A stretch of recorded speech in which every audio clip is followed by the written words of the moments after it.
Hello आप सबको मेरा नमस्कार। स्वागत है आप सभी का मेरे official YouTube channel on trending education में। आपने थंबनेल से ही देख लिया होगा आज की क्लास किस चीज़ की रहने वाली है। बहुत ही स्पेशल, बहुत ही इम्पोर्टेंट क्लास है ये बीपीएससी एईडीओ अभी एग्ज़ाम जो आपका पोस्टपोन्ड हुआ है कुछ दिनों के लिए। अपनी तैयारी को बिल्कुल वीक नहीं करना, आपको कमज़ोर नहीं करना है, उसको लगातार करते रहना है, ठीक है ना? तो ये जो चीज़ है ना, जो आपका एईडीओ है, उनके लिए स्पेशली और टीआरई 4 के जो अभ्यर्थी हैं उनके लिए मैं बिहार स्पेशल लेके आया हूँ। ठीक है? इस बिहार स्पेशल में आपको क्या-क्या मिलेंगे, आप सब लोग बिल्कुल ध्यान से देखें। इसमें सबसे पहले आपको थोड़ा-सा इस बिहार का पूरा सामान्य परिचय कराया जाएगा। फिर बिहार की जनगणना के बारे में इम्पोर्टेंट फैक्ट बताए जाएँगे। आपकी भौगोलिक प्रभाव क्या है इसके वो देखने जाएँगे। जो आपके एईडीओ का सिलेबस है, उनके लिए स्पेशली बहुत ध्यान से देखेंगे उनको। उसके बाद बिहार की प्रमुख नदियाँ, बिहार के जलप्रपात, सिंचाई परियोजना बिहार की कौन-कौन सी हैं, बिहार की मिट्टियाँ कौन-कौन सी हैं और यहाँ के जो रामसर स्थल हैं, उनके बारे में कंप्लीट डिस्क्रिप्शन जानकारी आपको दी जाएगी। प्लीज़ वीडियो को शेयर कर दें दोस्तों के बीच में और शुरू से लेकर के अंत तक ज़रूर देखें।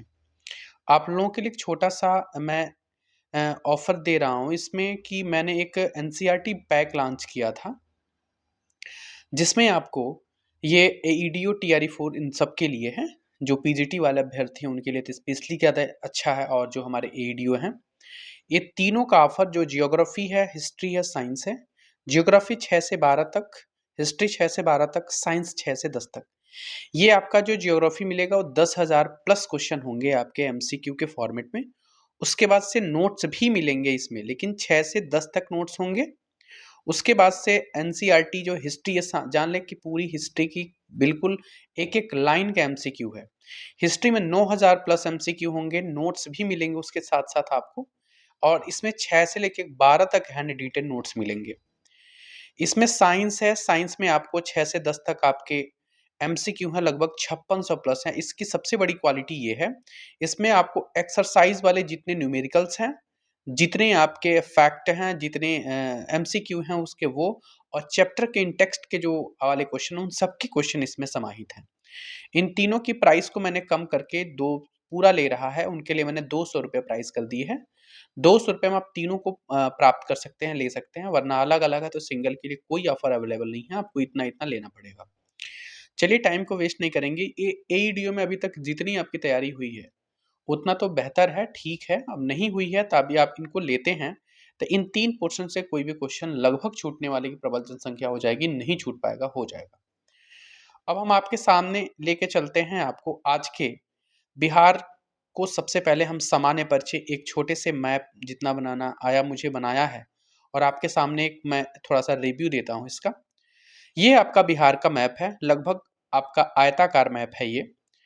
बिहार में जो उत्तर है, उत्तर साइड मतलब डायरेक्शन उसका उत्तर, उत्तर में नेपाल है और नेपाल में आपके नेपाल से लगभग बिहार के 7 जिले लगते हैं। कौन-कौन से? सबसे ऊपर पश्चिमी चंपारण, उसके नीचे पूर्वी चंपारण है, फिर सीतामढ़ी है, फिर मधुबनी है, सुपौल है, अररिया है, किशनगंज है। ध्यान दीजिएगा किशनगंज आपके दोनों से बाउंड्री शेयर करता है, नेपाल से भी और आपके पश्चिम बंगाल से भी। तो नेपाल से कुल 7 जिले आपकी बाउंड्री शेयर करती हैं बिहार से, जान गए हम। उसके बाद आते हैं उत्तर के बाद, ये है आपका दक्षिण। दक्षिण में झारखंड पड़ता है। क्या पड़ता है? दक्षिण में झारखंड। इस झारखंड से कुल 8 जिले टच होती हैं, 8 जिले अपनी बाउंड्री शेयर करती हैं। वो कौन-कौन से जिले हैं? यहाँ पे आपको विशेष ध्यान देने की ज़रूरत है, कैमूर और रोहतास में। रोहतास जो है ना, वो उत्तर प्रदेश से भी शेयर करता है और थोड़ा-सा उत्तर प्रदेश के साथ, उसके बाद झारखंड में भी। तो आएँगे यहाँ से देखेंगे रोहतास है, फिर औरंगाबाद, फिर गया, नवादा, जमुई, बांका, भागलपुर और कटिहार का भी क्षेत्र इससे लगता है। तो टोटल आपके 8 जो जिले हैं, वो झारखंड से अपनी सीमा साझा करते हैं, 8 जिले। उसके बाद से आपके पूरब में पड़ता है पश्चिम बंगाल। आपको यहाँ से याद करना पड़ेगा, पूरब में पश्चिम बंगाल, थोड़ा-सा अपोज़िट हो जाएगा। और यहाँ से ध्यान देंगे नेपाल तो पता ही है आपके उत्तर में ही पड़ेगा। कन्फ्यूज़न आपका होता है यहाँ पर कन्फ्यूज़न तो कुछ भी होना ही नहीं चाहिए वैसे, पश्चिम में आपका उत्तर प्रदेश। अब यहाँ पे पश्चिम बंगाल में जो 3 ज़िले हैं, कौन-कौन से हैं? पहला है किशनगंज, दूसरा है पूर्णिया और तीसरा है आपका कटिहार। 3 ज़िले हो गए। उसके बाद से हम आते हैं आपके उत्तर प्रदेश में लेकर के। उत्तर प्रदेश से कुल 8 ज़िले अपनी सीमा साझा करते हैं उत्तर प्रदेश से। यहाँ तो पश्चिमी चंपारण है, फिर गोपालगंज, फिर आपका सीवान, फिर आपका सारण, भोजपुर, बक्सर, कैमूर। मेरे साथ एक बार 2 बार आप रिवाइज़ करेंगे ना, तो चीज़ें आपको याद हो जाएँगी। ये तो मैंने बताया कि आपका ये बिहार है और बिहार से कौन-कौन से ज़िले हैं और किस स्टेट से कितनी बाउंड्री शेयर करते हैं कौन-कौन से ज़िले का। इतना हो गया। सामान्य परिचय में अगले प्रभाग में आते हैं हम। इसमें सबसे पहले हम देखेंगे, पॉइंट देखते जाइएगा। मेरी बात को अच्छे से समझते जाइएगा, बस आपको बस ढूँढना है, सारी बातें मैं समझा लूँगा आपको। पहला है कि बिहार भारत के पूर्वी भाग में स्थित है। कहाँ स्थित है? तो भारत के पूर्वी भाग में स्थित है। कह रहा है कि पश्चिम से लेकर के पूरब से लेकर के पश्चिम की जो लंबाई है, वो है आपकी 483 किलोमीटर। कितनी है? 483 किलोमीटर। वहीं उत्तर से दक्षिण की बात करेंगे, तो उत्तर से दक्षिण आपकी चौड़ाई बोली जाती है और ये है आपका 345 किलोमीटर। क्लियर है मेरी बात? चलिए, अब आते हैं इसके स्थापना दिवस के बारे में। तो बिहार का जो स्थापना दिवस है वो 22 मार्च को मनाया जाता है। इसके पीछे मनाने का रीज़न क्या है कि 22 मार्च 1912 को जो बिहार है वो झारखंड और उड़ीसा इसके साथ था, उस राज्य का गठन की सूचना होती है, ठीक है? लेकिन इनका जो गठन होता है वो 1 अप्रैल 1912 को होता है। नहीं, उस समय आपका उड़ीसा इसके साथ था, उड़ीसा, झारखंड इसके साथ थे और बंगाल निकल गया था। तो इनका गठन की सूचना 22 मार्च 1912 को आती है और इनका जो गठन है वो 1 अप्रैल 1912 को कर दिया जाता है। तो ये 22 मार्च को आपका स्थापना दिवस मनाया जाता है। समझ में आया? अगला पॉइंट देखें। कह रहा है कि जो क्षेत्रफल है, क्या है हमारा? जो आपका बिहार का जो क्षेत्रफल है, वो बिहार का क्षेत्रफल 94,163 किलोमीटर स्क्वायर है, जो भारत का 12वां सबसे बड़ा राज्य है। किसके अकॉर्डिंग? क्षेत्रफल के अकॉर्डिंग, ठीक है ना? अब आते हैं हम कुल जनसंख्या। तो कुल जनसंख्या ये 2011 के अकॉर्डिंग हम बात करें तो 10,40,99,452। क्या है? 10,40,99,452 है और यह भारत के कुल क्षेत्रफल का लगभग 2.86% है। क्लियर है? जैसे हम यहाँ पे 12वें राज्य में देखे थे, 12वें राज्य है भारत का क्षेत्रफल के अकॉर्डिंग, वहीं जनसंख्या के अकॉर्डिंग देखेंगे तो बिहार भारत का तीसरा सबसे बड़ा राज्य है। किसके अकॉर्डिंग? जनसंख्या के अकॉर्डिंग। क्लियर है? अगला पॉइंट हम देखते हैं। अगला पॉइंट है कि बिहार में कुल जिलों की बात करेंगे तो बिहार में कुल जिलों की संख्या 38 है। 38वां अरवल है, ठीक है ना? प्रमंडल की बात करेंगे तो प्रमंडल आपके कुल 9 प्रमंडल हैं। बिहार में कुल कितने प्रमंडल हैं? 9 प्रमंडल हैं। अब हम बात करेंगे अक्षांशीय विस्तार की और देशांतरी विस्तार की। आपकी अक्षांशीय विस्तार की बात करेंगे तो 24 डिग्री 20 मिनट 10 सेकंड नॉर्थ से लेकर के 27 डिग्री 31 मिनट 15 सेकंड नॉर्थ तक है। फिर याद कर लीजिए, मोबाइल नंबर की तरह याद रखिए, 24 20 10 नॉर्थ से लेकर के 27 31 15 नॉर्थ। अक्षांशीय विस्तार की बात करेंगे तो नॉर्थ की बात करते हैं और देशांतरी विस्तार की बात करते हैं तो ईस्ट की बात करते हैं। वहीं देशांतरी विस्तार जो है वो आपका कितना है, थोड़ा सा इसको ऊपर कर दे रहे हैं, वो आपका है कि 83 डिग्री 19 मिनट 50 सेकंड, वहीं 88 डिग्री 17 मिनट 40 सेकंड तक जाता है। ये 40 सेकंड है, ठीक है ना? 40 सेकंड ईस्ट तक है। तो अक्षांशीय और विस्तार तो दो याद हो गया। 24 20 10 से लेकर के 27 31 15 आपका अक्षांशीय विस्तार है। देशांतरी विस्तार 83 19 50 से लेकर के 88 17 40 तक। एक बार 2 बार आप रिवाइज करेंगे तो रिकॉल हो जाएगा। मैं आपको बता दूं इसकी कंप्लीट पीडीएफ हमारे official Telegram channel on trending education पे मिल जाएगा, जिसका लिंक आपको डिस्क्रिप्शन में मिल जाएगा। वहाँ पे आप जाकर ज्वाइन कर सकते हैं। वहाँ से आप सारे कंटेंट आपको फ्री ऑफ कॉस्ट है, वहाँ पे देख सकते हैं। चलिए, अब थोड़ा सा और आगे की तरफ बढ़ते हैं। अब बात करते हैं थोड़ा सा बिहार विधानसभा सीट की। तो बिहार में विधानसभा जो सीट है, अभी हाल ही में चुनाव हुआ था, 243 के आसपास है, 243 है, ठीक है ना? बिहार विधान परिषद की जो सीट है उसकी देखेंगे तो ये है आपका 75। आपको पता है बिहार द्विसदनीय व्यवस्थापिका के अंतर्गत आता है। द्विसदनीय का मतलब एक विधानसभा होता है, एक विधान परिषद होता है। जो एमएलसी होते हैं विधान परिषद में बैठते हैं, और जो विधायक होते हैं आपके, जो चुन के सरकार के द्वारा जाते हैं, वो विधानसभा में बैठते हैं। क्लियर है इतनी बात? वहीं लोकसभा की बात करेंगे कि बिहार में कुल कितने जिले हैं, कितने जिले, लोकसभा का मतलब सांसद, इतना याद करिए। कुल कितने सांसद बनते हैं बिहार से? तो 40 सांसद बन के जाते हैं हमारे हमारे कहाँ पे? मेंबर ऑफ पार्लियामेंट में, संसद भवन में। वहां पे वहीं राज्यसभा की बात करेंगे तो राज्यसभा में 16 मेंबर जाते हैं। ठीक है ना? इनको भी आप चुनते हैं और इनको भी आप चुनते हैं, लेकिन इनका जो चुनाव होता है वो आप नहीं करते हैं। क्लियर है? तो आपने सभी जातियों को समझ लिया है। अब चलिए हम आगे की तरफ बढ़ते हैं। वहीं विधानसभा की बात कर रहा है, ये अगला क्वेश्चन है, अगला पॉइंट है, सॉरी, कि विधानसभा में कुल आरक्षित सीट है वो मात्र 40 है, जिसमें अनुसूचित जाति के लिए 38 है और अनुसूचित जनजाति के लिए आपकी केवल 2 है। अगला पॉइंट, राजकीय चिन्ह की बात करेंगे तो राजकीय चिन्ह आपकी बोधि वृक्ष है, जिसमें आपके 2 स्वास्तिक चिन्ह से ये घिरा हुआ है। वहीं राजकीय वृक्ष की बात करेंगे तो राजकीय वृक्ष आपका क्या कहलाता है? तो पीपल कहलाता है। वहीं राजकीय पुष्प की बात करेंगे तो राजकीय पुष्प आपका गेंदा है। राजकीय भाषा की बात करेंगे तो 2 भाषा है, पहला हिंदी है और दूसरा आपका उर्दू है। क्लियर है? तीसरे की बात करेंगे राजकीय पशु का, तो राजकीय पशु आपका बैल है। राजकीय पक्षी की बात करेंगे तो राजकीय पक्षी आपका क्या है? तो गौरैया है। ये सारे पॉइंट आपको क्लियर हो गए। राजकीय वृक्ष, पुष्प, भाषा, पशु, पक्षी, इसमें से क्वेश्चन आ सकता है, प्रबल चांसेस होते हैं आने के। अब इसमें कुछ मैंने नोट करके लिखा है इनको आपको बॉक्स बना करके जरूर ध्यान देना है। ये बॉक्स वाली चीजें देखिए ध्यान में। 1 अप्रैल 1912 को बिहार को उड़ीसा से अलग किया गया है। कब? 1 अप्रैल 1912 को बिहार को उड़ीसा से अलग किया गया है।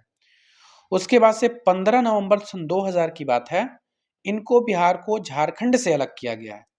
दो बंटवारा। उसके बाद से सबसे बड़ा जो प्रमंडल की बात करेंगे, वो सबसे बड़ा प्रमंडल आपका तिरहुत है, जिसमें 6 जिले आते हैं। उसके बाद से पटना भी है, उसमें भी आपके 6 जिले आते हैं। वहीं पे सबसे छोटे प्रमंडल की बात करेंगे तो सबसे छोटा प्रमंडल आपका भागलपुर आता है, जिसमें केवल आपके 2 जिले आते हैं। पहला जिला आपका भागलपुर है और दूसरा जिला आपका बांका आता है। मेरी बात समझ में आ रही है? यदि मेरी बात अच्छा आपको बहुत अच्छी लग रही है, प्लीज एक बार इस वीडियो को शेयर कर दें, और पहली बार मेरे चैनल पे हैं तो प्लीज चैनल को सब्सक्राइब जरूर कर लें।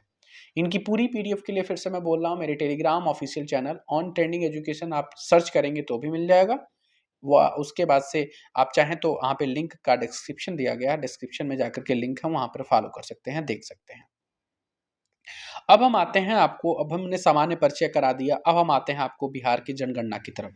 ये बिल्कुल शॉर्ट नोट है और ये बहुत ही बुलेट पॉइंट आपके इसमें कवर अप है। ठीक है ना? चलिए अगला पॉइंट है, अब आपको हम लेकर के दूसरे पॉइंट की तरफ आते हैं, जो है बिहार की जनगणना। बुलेट पॉइंट ही हमको पढ़ना है, एग्जाम में ओरिएंटेड हो, जो एग्जाम में डायरेक्ट क्वेश्चन आए। फालतू की चीजें पढ़ने की बिल्कुल जरूरत नहीं है। चलिए पहला पॉइंट इसका देखते हैं कि भारत में सबसे पहली जो जनगणना हुई थी वो 1872 में हुई थी, और ये हुई थी लॉर्ड मेयो के काल में। दूसरा पॉइंट है कि ये नियमित जो जनगणना शुरू होती है, जो हर 10 साल पे होती है, वो 1881 से शुरू होती है और लॉर्ड रिपन के काल से शुरू होती है। मतलब जनगणना का यही है ना कि हर 10 साल पे जनगणना होनी चाहिए। तो 2011 में के बाद 2021 में होना था, तो थोड़ा सा कोविड की वजह से ये चीज़ें लेट हुई हैं। तो ये आपका अब 27 मार्च से मेरे ख्याल से शुरू होगा। तो 1881 से ये नियमित जनगणना रिपन के काल से शुरू होती है, इस बात को याद रखिएगा। अगले पॉइंट की तरफ बढ़ते हैं, अगला पॉइंट हम देखेंगे। अब बात करेंगे बिहार की कुल जनसंख्या, तो 10.41 अभी आपने पढ़ा भी था। 10 करोड़ कितना पढ़ा था? तो 10 करोड़ यहीं पढ़ा था ना, स्टार्टिंग में ही स्टार्टिंग पढ़ाए थे हम। 10,40,99,452। ठीक है ना? इतना आपका जनसंख्या बिहार का है। ये 2011 के डेटा के अनुसार है। इसमें आपको देखा जाएगा तो जो पटना है, वो पटना सबसे ज्यादा जनसंख्या वाला जिला है। क्षेत्रफल नहीं, जनसंख्या वाला जिला है, जिसमें आपको जनसंख्या देखने को मिलेगा 58.4 लाख। वहीं दूसरे की बात करें हम शेखपुरा की, तो शेखपुरा सबसे कम जनसंख्या वाला जिला है, जिसमें लगभग 6.4 लाख जनसंख्या है।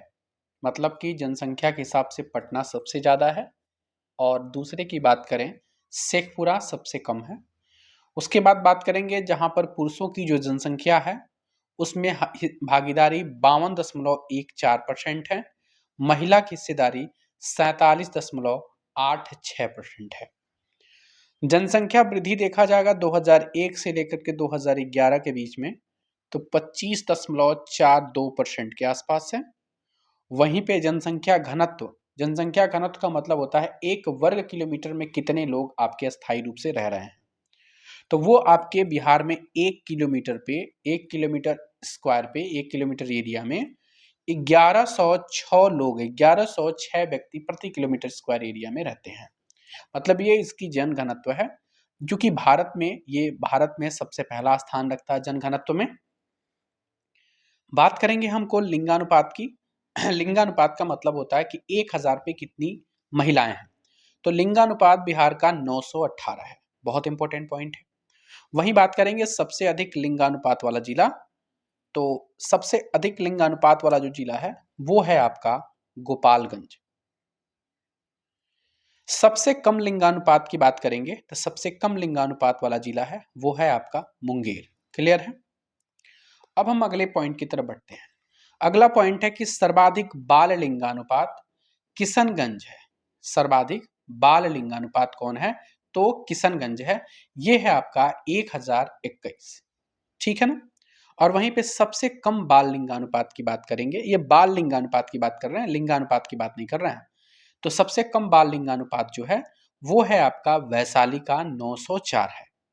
सर्वाधिक जनसंख्या घनत्व वाला जिला की बात करेंगे, बहुत इंपॉर्टेंट पॉइंट है, तो ये है शिवहर। सबसे ज्यादा मतलब घनी जो आबादी हम कहेंगे, मतलब 1 किलोमीटर स्क्वायर एरिया में सबसे ज्यादा रहने वाले लोग हैं वो शिवहर डिस्ट्रिक्ट में है।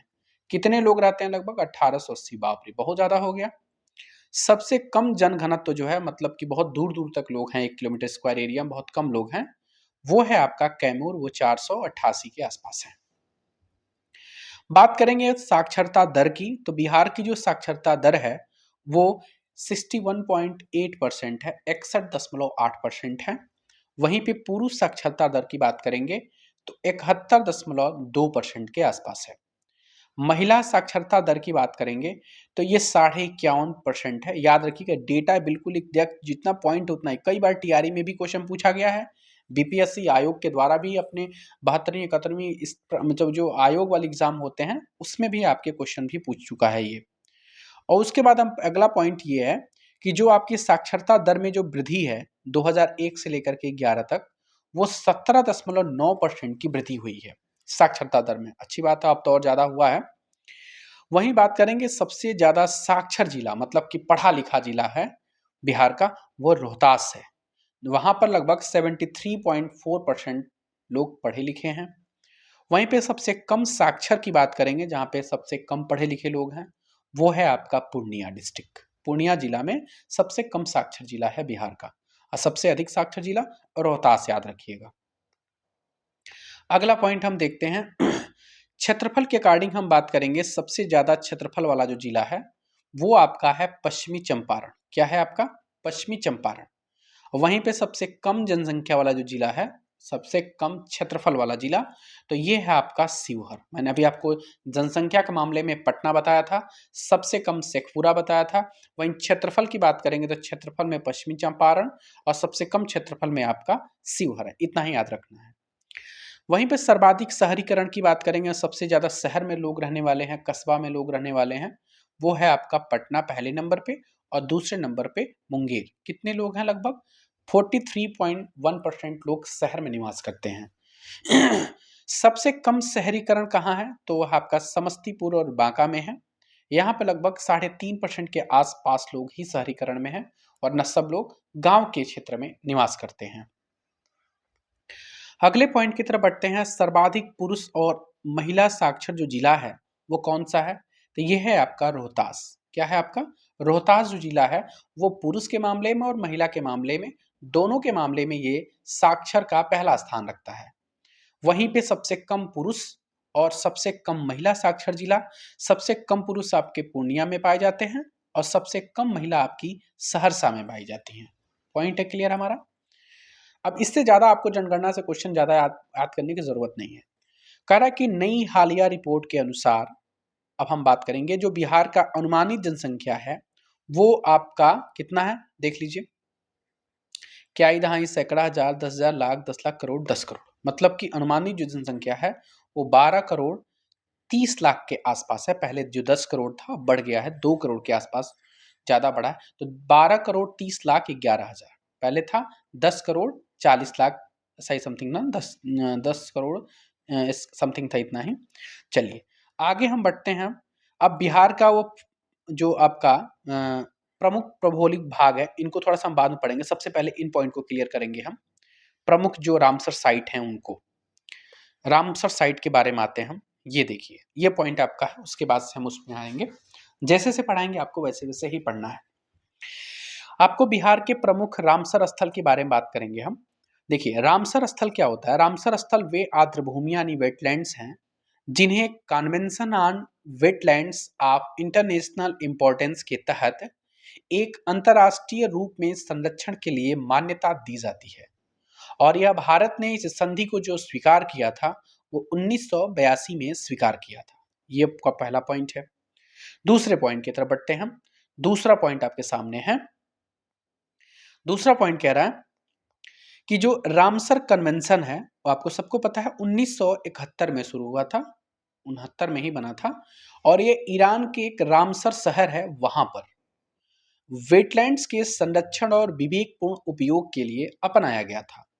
और यह एक अंतर सरकारी समझौता है जो 1975 में लागू हुआ था। ध्यान दीजिएगा, रामसर कन्वेंशन आपका 1971 में शुरू होता है ईरान के रामसर शहर में।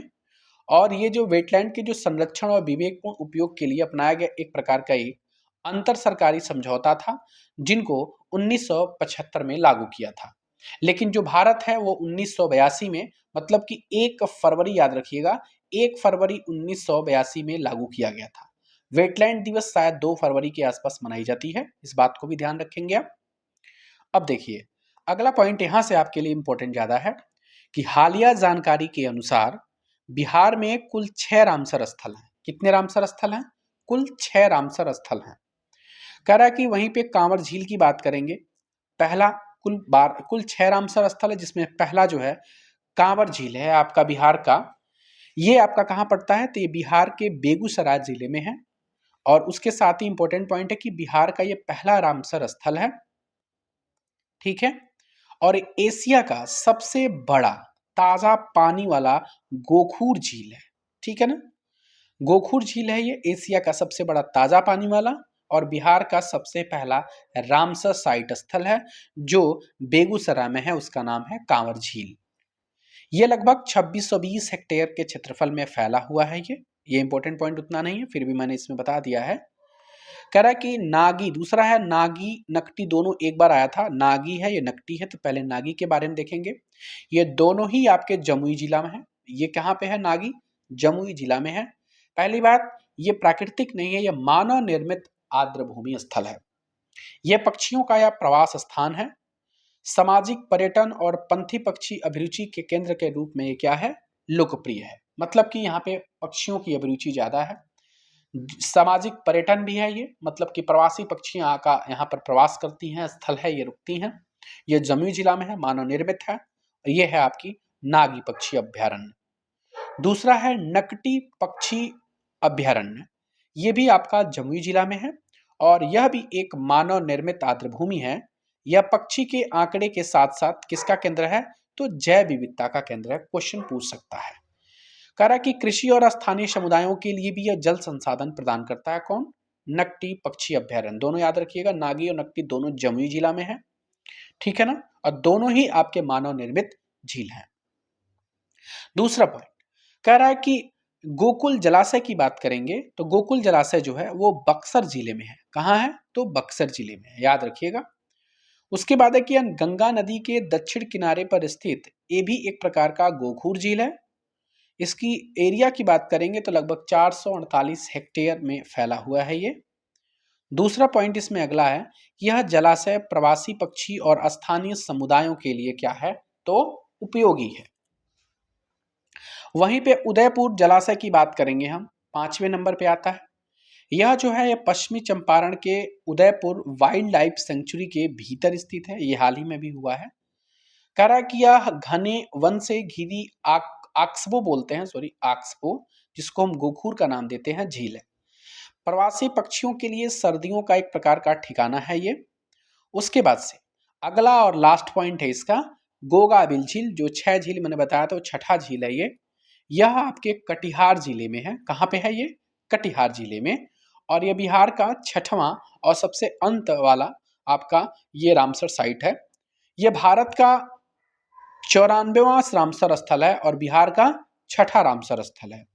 उसके बाद से बता दें, बिहार का सबसे नवीनतम रामसर साइट है। तो मैंने 6 रामसर साइट पढ़ा, कौन कहाँ है, किसकी क्या उपयोगिता है, किस जिले में है, ये मैंने आपको बता दिया। अब हम आपको आते हैं अगले पॉइंट की तरफ। फिर मैं आपको बता दूं एक बार कि जो भी अपनी तैयारी को मजबूत करना चाहता है, एक बार प्लीज इसको, इस पैक को जरूर ले लें। उनके लिए बहुत ही फायदेमंद साबित होगा ये। जो TRE 4 के अभ्यर्थी हो या AEDO के लिए ऑफर अवेलेबल है ये मात्र 200 रुपये में अवेलेबल है। ये आपका अवेलेबल है 1 जनवरी तक, ठीक है ना। 1 जनवरी तक आप इसको बाई कर सकते हैं। तीनों एक बार बाई करेंगे तो आपको केवल 200 रुपये में मिल जाएगा, वरना अलग अलग की बात करेंगे तो आपको अलग अलग प्राइस देने पड़ेंगे। ये आपकी ओरिजिनल NCERT है, जिसमें 3 सब्जेक्ट हैं आपकी। बहुत जल्दी ही आपको पॉलिटी भी देखने को मिलेगी, काम शुरू कर दिए हैं उस पर हम, ठीक है ना। चलिए अब आते हैं हम अगले पॉइंट की तरफ। अगला पॉइंट हम देखेंगे, अगला पॉइंट है, इंपॉर्टेंट पॉइंट है, ये है बिहार का भौगोलिक प्रभाग। बहुत इंपॉर्टेंट पॉइंट है ये, ध्यान दें आप। ये पॉइंट आपको मैं बताया कि बिहार का प्रमुख भौगोलिक प्रभाग और यहाँ की प्रमुख नदियाँ, इनके बारे में पढ़ेंगे हम। ये बिल्कुल एग्ज़ाम ओरिएंटेड जो सिलेबस है आपका AEDO का, वो उस सिलेबस के अकॉर्डिंग है। और ये ऐसी चीज़ है ना, आपको BPSC में जो भी एग्ज़ाम पूछा जा रहा है, उन सभी पॉइंट को आपका कवर हो जाएगा। तो देखिए पहला पॉइंट इसका क्या है कि बिहार का प्रमुख भौगोलिक प्रभाग देखते हैं। कह रहा है कि बिहार भारत के उत्तर पूर्वी क्षेत्र में स्थित है, ठीक है ना। और वहीं पे बात किया जाएगा इसकी आकृति की, तो बिहार की जो भू आकृति है, वो जिसका आकार है वो आयताकार है। कैसा है? तो आयताकार है। बिहार का भौगोलिक विस्तार मतलब कि इसका अक्षांशीय विस्तार की बात करेंगे तो 24 डिग्री 20 मिनट 10 सेकंड से लेकर के 27 डिग्री 31 मिनट 15 सेकंड उत्तरी अक्षांश है ये। वहीं पे उसकी देशांतरी विस्तार की बात करेंगे तो 83 डिग्री 19 मिनट 50 सेकंड से लेकर के 88 डिग्री 17 मिनट 40 सेकंड पूर्वी देशांतर तक है।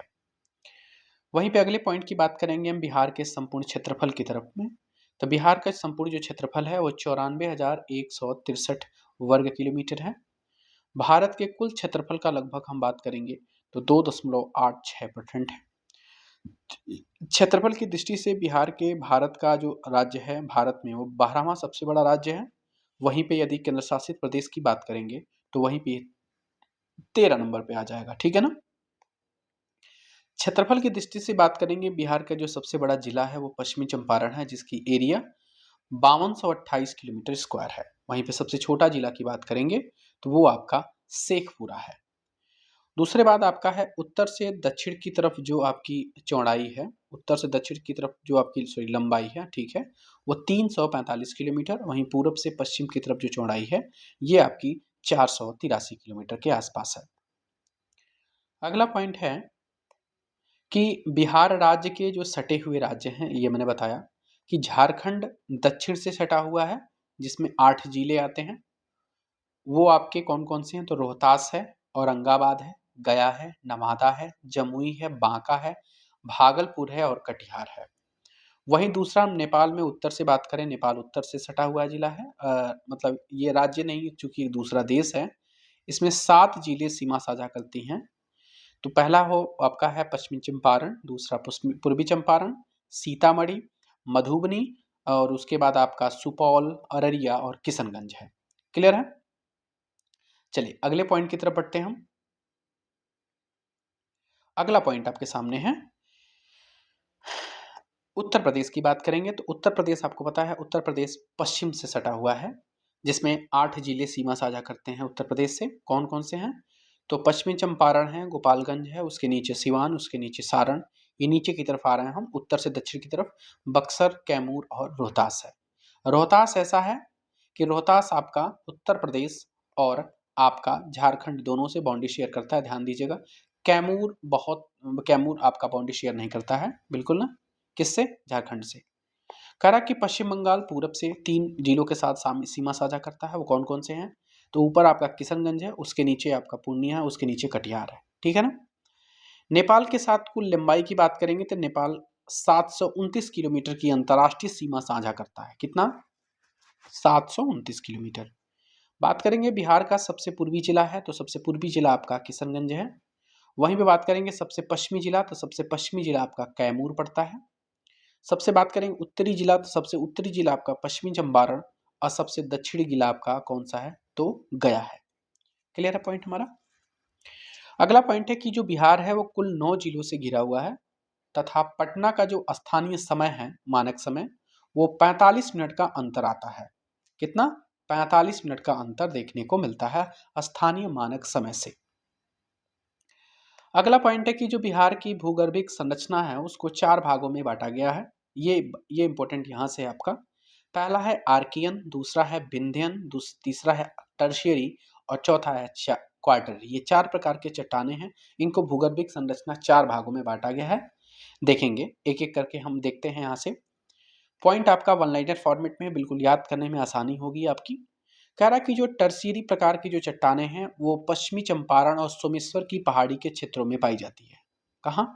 टर्शियरी जो है वो आपको पश्चिमी चंपारण और सोमेश्वर की पहाड़ी के क्षेत्रों में देखने को मिलती है। वहीं पे धारवाड़ की बात करेंगे तो धारवाड़ की जो चट्टानें हैं वो मुख्यतः बिहार के दक्षिण पूर्व में, जैसे आपकी जमुई और नवादा, कह रहा है कि पाए जाते हैं। यहाँ कुछ अभ्रक के निक्षेप भी पाए जाते हैं, ठीक है ना। देखेंगे मैक्सिमम जो आपकी चट्टानें हैं उनसे आपके जो खनिज संसाधन है वो सबसे ज्यादा दक्षिण की तरफ ही देखने को मिलते हैं। इस बात का दिमाग पे ध्यान रहे। क्वाटरनरी प्रकार की जो चट्टानें हैं वो बिहार के मैदानी भागों में पाए जाते हैं। वहीं पे हम बात करेंगे धारवाड़ क्रम की जो चट्टानें हैं वो बिहार के पश्चिम पूर्व भाग के नवादा, मुंगेर, जमुई में देखने को मिलते हैं। धारवाड़ क्रम की चट्टानें कहाँ देखने को मिलती हैं? वो नवादा, मुंगेर और जमुई में। करा की जो गया, मुंगेर और शेखपुरा है उसमें आर्कियन क्रम की चट्टानें देखने को मिलती हैं। बात करेंगे खड़गपुर की जो पहाड़ी है, खड़गपुर की पहाड़ी में ग्रेनाइट, स्टेल और क्वार्टजाइट प्रकार की चट्टानें पाई जाती हैं। अगला पॉइंट है आपका, अगला पॉइंट है कि जो विंध्यन क्रम की जो चट्टानें हैं वो बिहार में दक्षिण पश्चिम रोहतास और कैमूर जिलों में पाई जाती है। करा कि जो कैमूर का पठार है वो बिहार के पश्चिम क्षेत्र में है, जो विंध्यन क्रम की चट्टानों का पूर्वी विस्तार है। पॉइंट क्लियर है? अगला पॉइंट है कि जो नीस और ग्रेनाइट धारवाड़ है वो विंध्यन क्रम की चट्टानें प्री कैम्ब्रियन काल से संबंधित हैं। ये चट्टानें नवादा, गया, जमुई, मुंगेर में पाई जाती हैं। कहाँ पाई जाती हैं? नीस और ग्रेनाइट जो धारवाड़ और विंध्य क्रम की चट्टानों में पाई जाती हैं, जो प्री कैम्ब्रियन युग से संबंधित हैं। और चट्टानें कहाँ देखने को मिलेंगी? नवादा, गया, जमुई, मुंगेर और इसमें पाई जाती है। ये भी हम देख रहे हैं दक्षिण की तरफ सारे के सारे ये आपके जिले हैं। रोहतास, बात करेंगे रोहतास और कैमूर जिलों में, तो वहाँ पे सोन घाटी है। उस सोन घाटी के बीच में चूना और बलुआ के पत्थर पाए जाते हैं। क्लियर है पॉइंट? अगला है कि जो कैमूर का पठार है उस कैमूर के पठार में चूना पत्थर, पायराइट, कांच के निर्माण के लिए बलुआ पत्थर पाया जाता है। यानी बलुआ पत्थर जो है कैमूर के पठार में किस इसके लिए? तो चूना पत्थर, पायराइट और कांच के निर्माण के लिए। पॉइंट क्लियर है? रोहतास जो जिला है इसके ऊपरी हिस्से में निम्न विंध्यन से आपकी सेमरी क्रम की चट्टानें मिलती हैं, ठीक है ना। कह रहा है कि जो चूना और पत्थर का प्रमुख स्रोत है, रोहतास जिला जो है ऊपरी हिस्से का इसका, वो उसमें निम्न विंध्यन सेमरी क्रम की चट्टानें पाई जाती हैं जो चूना पत्थर का एक प्रमुख स्रोत है। अगले पॉइंट की तरफ आते हैं हम। कह रहे कि ऊपरी विंध्यन क्रम की जो चट्टानें हैं उनका निर्माण नदियों की घाटी में एकत्रित होने वाली जो निक्षेप हैं उनसे बना हुआ है, जिसमें क्वार्टजाइट्स, कांग्लोमरेट आदि प्रकार की चट्टानें देखने को मिलती हैं। इस पूरी क्लास की पीडीएफ हमारे Telegram channel on trending education पे मिल जाएगा। आप जाकर के ज्वाइन कर सकते हैं वहाँ पे और आपको वहाँ से PDF free of cost provide कर सकते हैं। जिनको ओरिजिनल एनसीईआरटी की एमसीक्यू फॉर्मेट चाहिए वो मेरे नंबर 7905858205 पर व्हाट्सअप कर सकता है। वहाँ पे आपको बताया जाएगा। प्राइस मैंने अभी रखी है केवल 200 रुपये, जो कि ऑफर अवेलेबल है 0T हीरो बैच के लिए। उसमें आपको 24,000 प्लस एमसीक्यू मिलेंगे, जिसमें हिस्ट्री होगा, साइंस होगा और जियोग्राफी होगा। तीनों एईडीओ और टीआरई 4 के लिए आपको रामबाण साबित होगा। अगला पॉइंट है कि जो ऊपरी विंध्यन क्रम की जो चट्टानें हैं कैमूर और रोहतास जिले में सोन घाटी के बीच में स्थित है। जो ऊपरी विंध्यन क्रम की जो चट्टानें हैं कहाँ हैं? रोहतास और कैमूर जिला में। कह रहा है कि रोहतास में पायराइट की एक मोटी परत पाई जाती है। बहुत इंपॉर्टेंट पॉइंट है। पायराइट की मोटी परत कहाँ पाई जाती है? तो रोहतास जिले में, ठीक है ना। और रोहतास जिला उत्तर प्रदेश और झारखंड दोनों को सीमा साझा करता है। अगला पॉइंट, ऊपरी विंध्यन क्रम की जो चट्टानें हैं उनका प्रयोग सासाराम, आगरा, दिल्ली और में निर्मित जो भी ऐतिहासिक स्मारक हैं और जैसे आपकी सारनाथ, सांची के बौद्ध स्तूप हैं, उनके निर्माण में भी ऊपरी विंध्यन क्रम की चट्टानों का प्रयोग हुआ है। क्लियर है? और ये चट्टानें आपको रोहतास और कैमूर जिले के सोन घाटी देखने में मिलती है। जो टर्सरी प्रकार की चट्टानें हैं उसमें मुख्य रूप से आपको कांगलेव मरेट चट्टान, बोल्डर टेथी सागर के अवसाद से निर्मित पेट्रोलियम और प्राकृतिक गैस का भंडार पाया जाता है। और ये आपका बहुत इंपॉर्टेंट पॉइंट है। आपको मेरी वीडियो सच में पसंद आ रही है, प्लीज़ एक शेयर जरूर कर लें अपने दोस्तों के बीच में। पहली बार है प्लीज़ चैनल को सब्सक्राइब कर लें। अगला पॉइंट देखते हैं हम। कह रहा है कि पूर्णिया जिले की जो चट्टानें हैं वो टर्सरी युग के अंतिम चरण से निर्मित हुई थी। ठीक है, जो पूर्णिया जिला है, जो भी हम देखते हैं कि साक्षर के मामले में सबसे कम साक्षर जिला है पूर्णिया, वहाँ पर जो टर्शियरी युग की जो चट्टानें हैं वो अंतिम चरण के निर्मित हुई थी। वहाँ की जो चट्टानें टर्शियरी युग से मैदान, बिहार का जो मैदानी भाग है वो बिहार के कुल क्षेत्रफल का लगभग 95% है। कह रहा है कि गंगा का जो मैदान है वो बिहार का वो सबसे बड़ा भौतिक भाग है। गंगा का मैदान जलोढ़, बालू, बजरी पत्थर, गोल कंकड़ पत्थरों से बना हुआ है।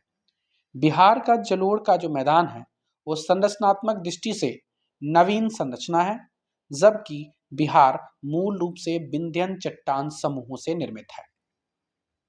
यदि बात करें हम भूगर्भिक संरचना की तो बिहार का दक्षिणी भाग सबसे पुराना है। पॉइंट क्लियर है? अगला क्वेश्चन आपके सामने है कि गंगा के जो दक्षिणी भाग हैं उसमें सबसे गहरे जलोढ़ बेसिन बक्सर तथा मोकामा के बीच में स्थित है। कहाँ है? तो मोकामा और बक्सर के बीच में जो सबसे गहरा जलोढ़ बेसिन है गंगा के दक्षिण में कहाँ है? तो मोकामा और बक्सर के बीच में स्थित है। कह रहा है कि अगला पॉइंट कि प्राकृतिक एवं संरचनात्मक दृष्टि से बिहार को 3 भू आकृतियों में बांटा गया है। वो 3 भू आकृति कौन कौन सी हैं? पहला है आपका शिवालिक पर्वत श्रेणी एवं तराई क्षेत्र, दूसरा है बिहार का मैदानी क्षेत्र और तीसरा है दक्षिण का पठारी क्षेत्र। अब इसमें हम एक एक पार्ट को हम पढ़ते हैं, देखते जाइए, ध्यान दीजिएगा। जिसका पहला पॉइंट आपके सामने है कि जो शिवालिक है, शिवालिक पर्वत श्रेणी एवं तराई क्षेत्र। देखिए शिवालिक पर्वत जो श्रेणी का विस्तार है वो कहाँ से है? तो ये आपका पश्चिमी चंपारण जो जिला है वहां उसमें लगभग 932 किलोमीटर के इस एरिया में फैला हुआ है। शिवालिक पर्वत श्रेणी कहाँ है? तो पश्चिमी चंपारण जिले में 932 किलोमीटर एरिया में फैला हुआ है ये, और ये बिहार के कुल भूभाग का लगभग 0.06% है। बात करेंगे अगला कि जो शिवालिक पर्वत है उस शिवालिक पर्वत को हिमालय का तृतीय मोड़ माना जाता है। बहुत इंपॉर्टेंट पॉइंट है, तृतीय मोड़ माना जाता है। अगला पॉइंट है कि जो शिवालिक पर्वत श्रेणी है उनको स्थानीय उच्चावस्था के आधार पर 3 उप विभागों में बांटा गया है। ये मैं आपको जितना पॉइंट बता रहा हूँ ना एग्जाम ओरिएंटेड इतना ही पढ़ना, इससे ज्यादा आपको नहीं पढ़ना है। ये एग्जाम में डायरेक्ट क्वेश्चन यहाँ से फंसेंगे, देख लीजिएगा। अगला पॉइंट है जिसमें जो 3 भाग हैं वो कौन कौन से हैं कि दक्षिण श्रेणी का जो निम्न पहाड़ी भाग है, उत्तर पूर्व घाटी है और तीसरा है सोमेश्वर की घाटी। पॉइंट क्लियर है मेरी? अब बात करेंगे जो दक्षिणी श्रेणी है, उस दक्षिणी श्रेणी को हम रामनगर दून के नाम से भी हम जानते हैं। इसमें छोटी छोटी पहाड़ियां आती हैं। दक्षिण श्रेणी का सबसे ऊंचा भाग की बात करेंगे तो ये संतपुर के आसपास का भाग है। ये दक्षिण श्रेणी का उत्तर पूर्व की जो घाटी है, उस घाटी की जो लंबाई है वो मात्र 22 किलोमीटर के आसपास है और यह कंप्लीट जलोढ़ मैदान का हिस्सा है। कौन? उत्तर पूर्व की जो घाटियां हैं। उत्तर पूर्व की घाटी का जो विस्तार है वो त्रिवेणी नहर से भीखा भिखना ठोरी तक है। कहाँ है? उत्तर पूर्व घाटी का जो विस्तार है, ठीक है ना, वो त्रिवेणी नहर से भिखना ठोरी तक है। सोमेश्वर की जो पहाड़ी का विस्तार की हम बात करेंगे, ये भी आपके पश्चिमी चंपारण जिले में है। कह रहा कि वो बिहार की इसकी औसत चौड़ाई की बात करेंगे तो 5 से लेकर के 6 किलोमीटर के आसपास देखने को मिलता है।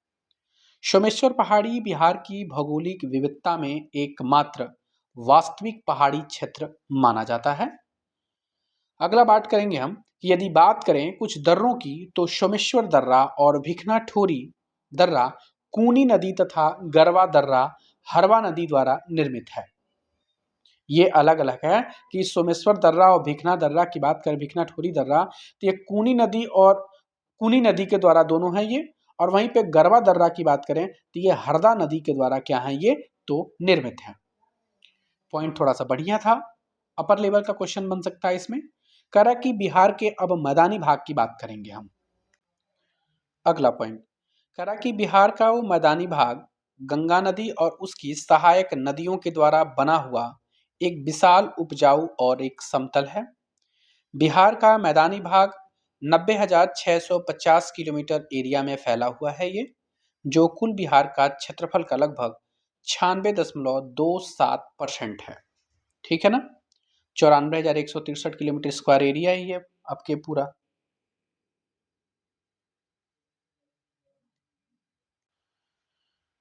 अगला पॉइंट की बात करेंगे हम कि गंगा के दक्षिणी भाग चौर, चौर का मतलब चौर नहीं होता है जहाँ पर इसकी मिट्टी बहुत ही काली मिट्टी होती है ना, उसमें पानी हमेशा लगा रहता है उसमें।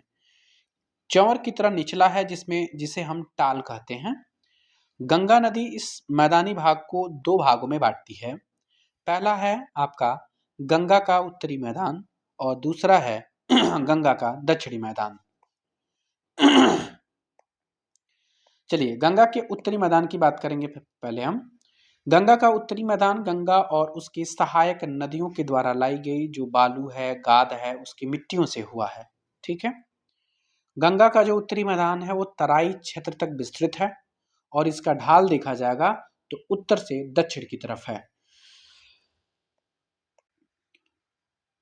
उत्तरी गंगा की जो कुल हम एरिया की बात करेंगे तो 56,980 किलोमीटर स्क्वायर एरिया में फैला हुआ है, जो कुल क्षेत्रफल का लगभग 62.86% हिस्सा आता है।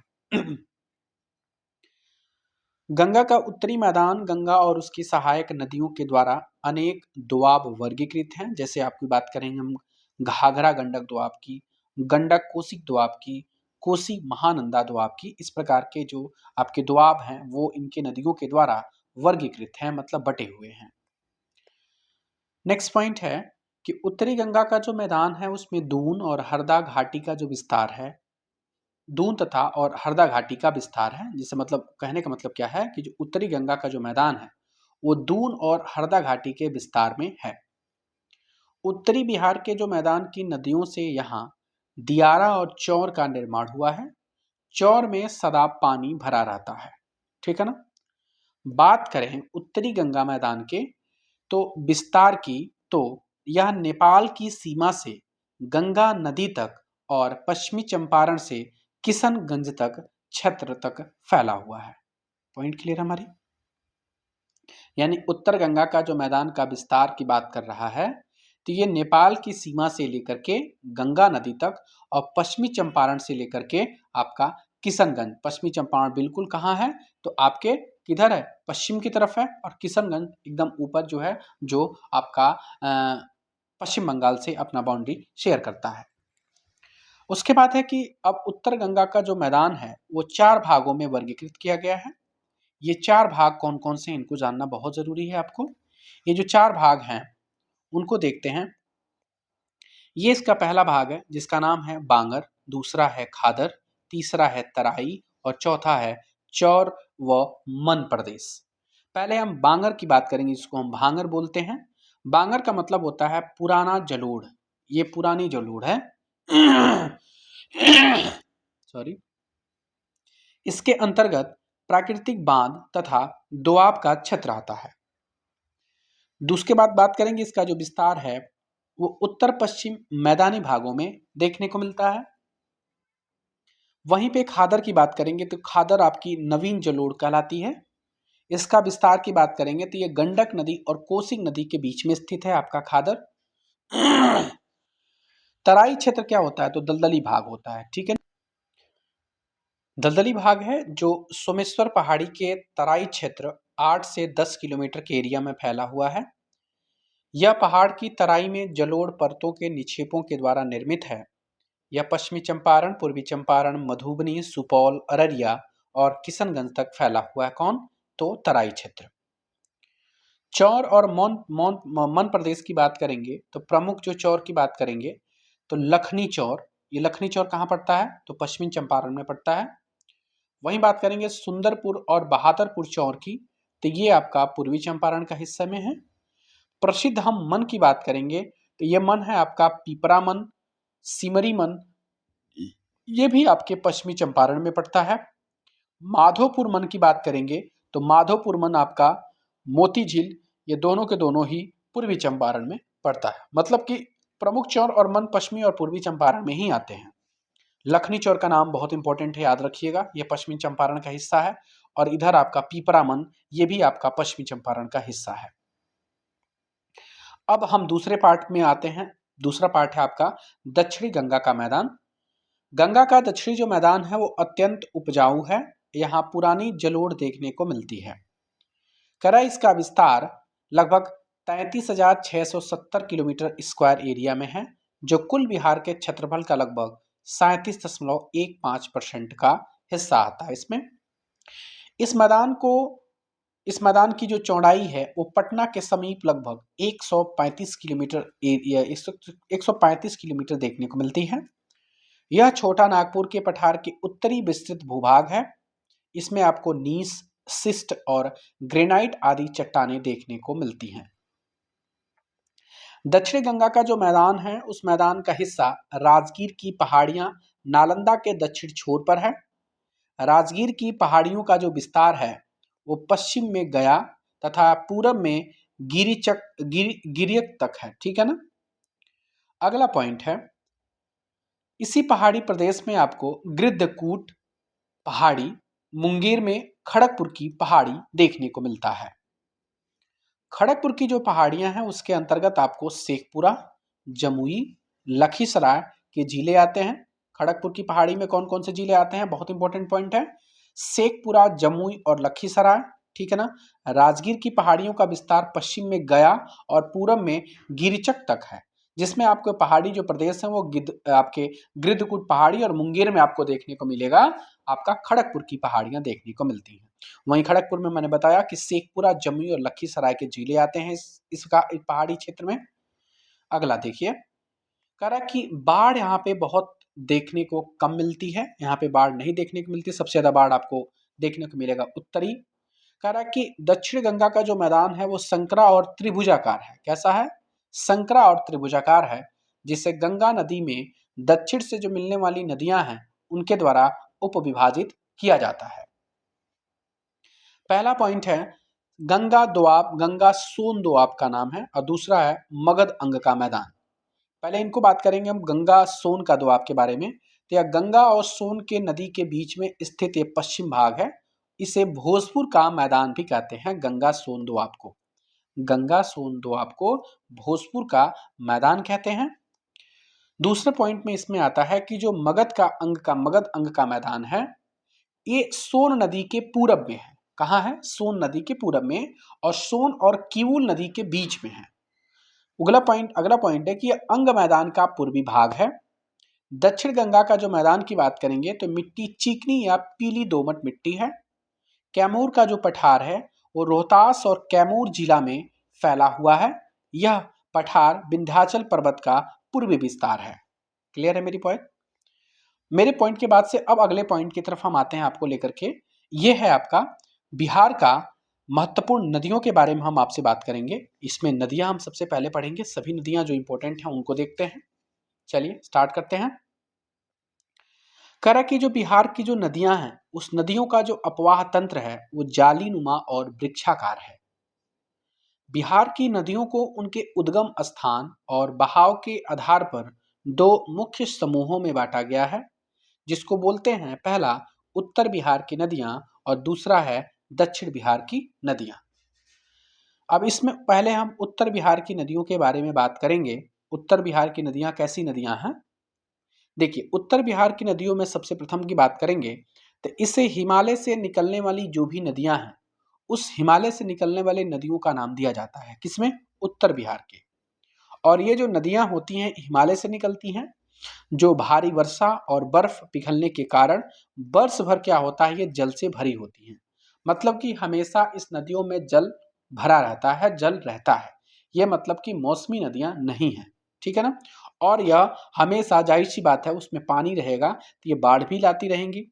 जैसे उत्तरी बिहार की नदियों की बात हम करेंगे तो उसमें सबसे पहली नदी आती है गंगा नदी। कौन सी नदी? गंगा नदी। बात करेंगे हम गंगा नदी का, तो ये बिहार राज्य के मध्य से होकर के बहती है। अब भाई पूरे बिहार के एकदम मध्यांतर होकर बहती है पूरा। यह गंगा नदी बिहार में पश्चिम से पूरब की ओर बहती है। कहाँ बहती है? डायरेक्शन पश्चिम से पूरब की ओर बहती है। इसकी जो उत्पत्ति मानी गई है वो गंगोत्री ग्लेशियर से, गंगोत्री हिमानी से। कहाँ से? गोमुख ग्लेशियर से माना जाता है। हम बात करेंगे इसकी बिहार में कुल लंबाई कितनी है, तो बिहार में इसकी कुल लंबाई है 445 किलोमीटर। वहीं पे टोटल लंबाई की बात करेंगे तो 2525 किलोमीटर टोटल लंबाई है। और बिहार में कितनी लंबाई है? 445 किलोमीटर। दूसरी बात, ये बिहार में कहाँ प्रवेश करती है, तो यह बिहार में एक बक्सर जिला है। उस बक्सर जिला में एक नामक जगह है, चौसा नामक जगह। उसी चौसा नामक जगह से ये एंट्री करती है बिहार में। उसके बाद से गंगा में बाएं से आने वाली जो नदियां हैं, जो बाएं से मिलती हैं, उनका नाम है घाघरा, जिसको हम सरयू बोलते हैं। सरयू केवल यूपी में अयोध्या के आसपास बोला जाता है इनको। उसके बाद है गंडक, बूढ़ी गंडक है, कोसी है, बागमती है, महानंदा है। ये सभी के आकर के बाएं से मिलने वाली नदियां हैं गंगा के। अब दाएं से मिलने वाली नदियां कौन कौन सी हैं? तो गंगा के दाएं से मिलने वाली नदियां आपकी सोन है। सबसे इंपॉर्टेंट पॉइंट इसको जानिएगा। पुनपुन है, कर्मनासा है, फल्गु है, हरोहर है, किऊल है। ये इंपॉर्टेंट ही बस याद रखना आपको, इनको ही याद रखिएगा। सोन, पुनपुन, कर्मनासा, फल्गु, हरोहर, किऊल। ठीक है ना? जिसमें सबसे इंपॉर्टेंट आपका कर्मनासा, पुनपुन और सोन है। गंगा नदी का जो ढाल है वो कम होने के कारण इसमें बाढ़ की समस्या ज्यादा रहती है। इसका ढाल कम है तो बाढ़ की समस्या यहाँ पर ज्यादा रहती है। अब अगले पॉइंट से बात करेंगे। इसी में गंगा से ज्यादा क्वेश्चन पूछा जाता है। तो बिहार में जो गंगा की जो सर्वाधिक लंबाई वो किस जिले में है, तो वो है आपके पटना जिला में। बात करेंगे कि बिहार में जो गंगा है वो कुल कितने जिलों से होकर के बहती है, तो कुल आपके 12 जिलों से होकर के गंगा बहती है। अब हम दूसरे दूसरे नदी हिमालय नदी की बात करेंगे। ये सभी हम हिमालय नदी की बात कर रहे हैं। ये सभी के सभी उत्तरी हिमालय नदी की हम बात कर रहे हैं। ठीक है ना? उत्तरी बिहार की नदियां हैं ये सब के सब। दूसरा है आपका घाघरा, जिसको हम सरयू बोलते हैं। देखिए, इसका जो हम उद्गम स्थान की बात करेंगे, ये इसका उद्गम स्थान मापचू, जिसको हिमनद यानी ये नेपाल से निकलती है। इसका जो स्थान है नेपाल से है, वो नाम है उसका मापचू चुंग हिमनद। अयोध्या में इसे हम सरयू के नाम से जाने जाती है।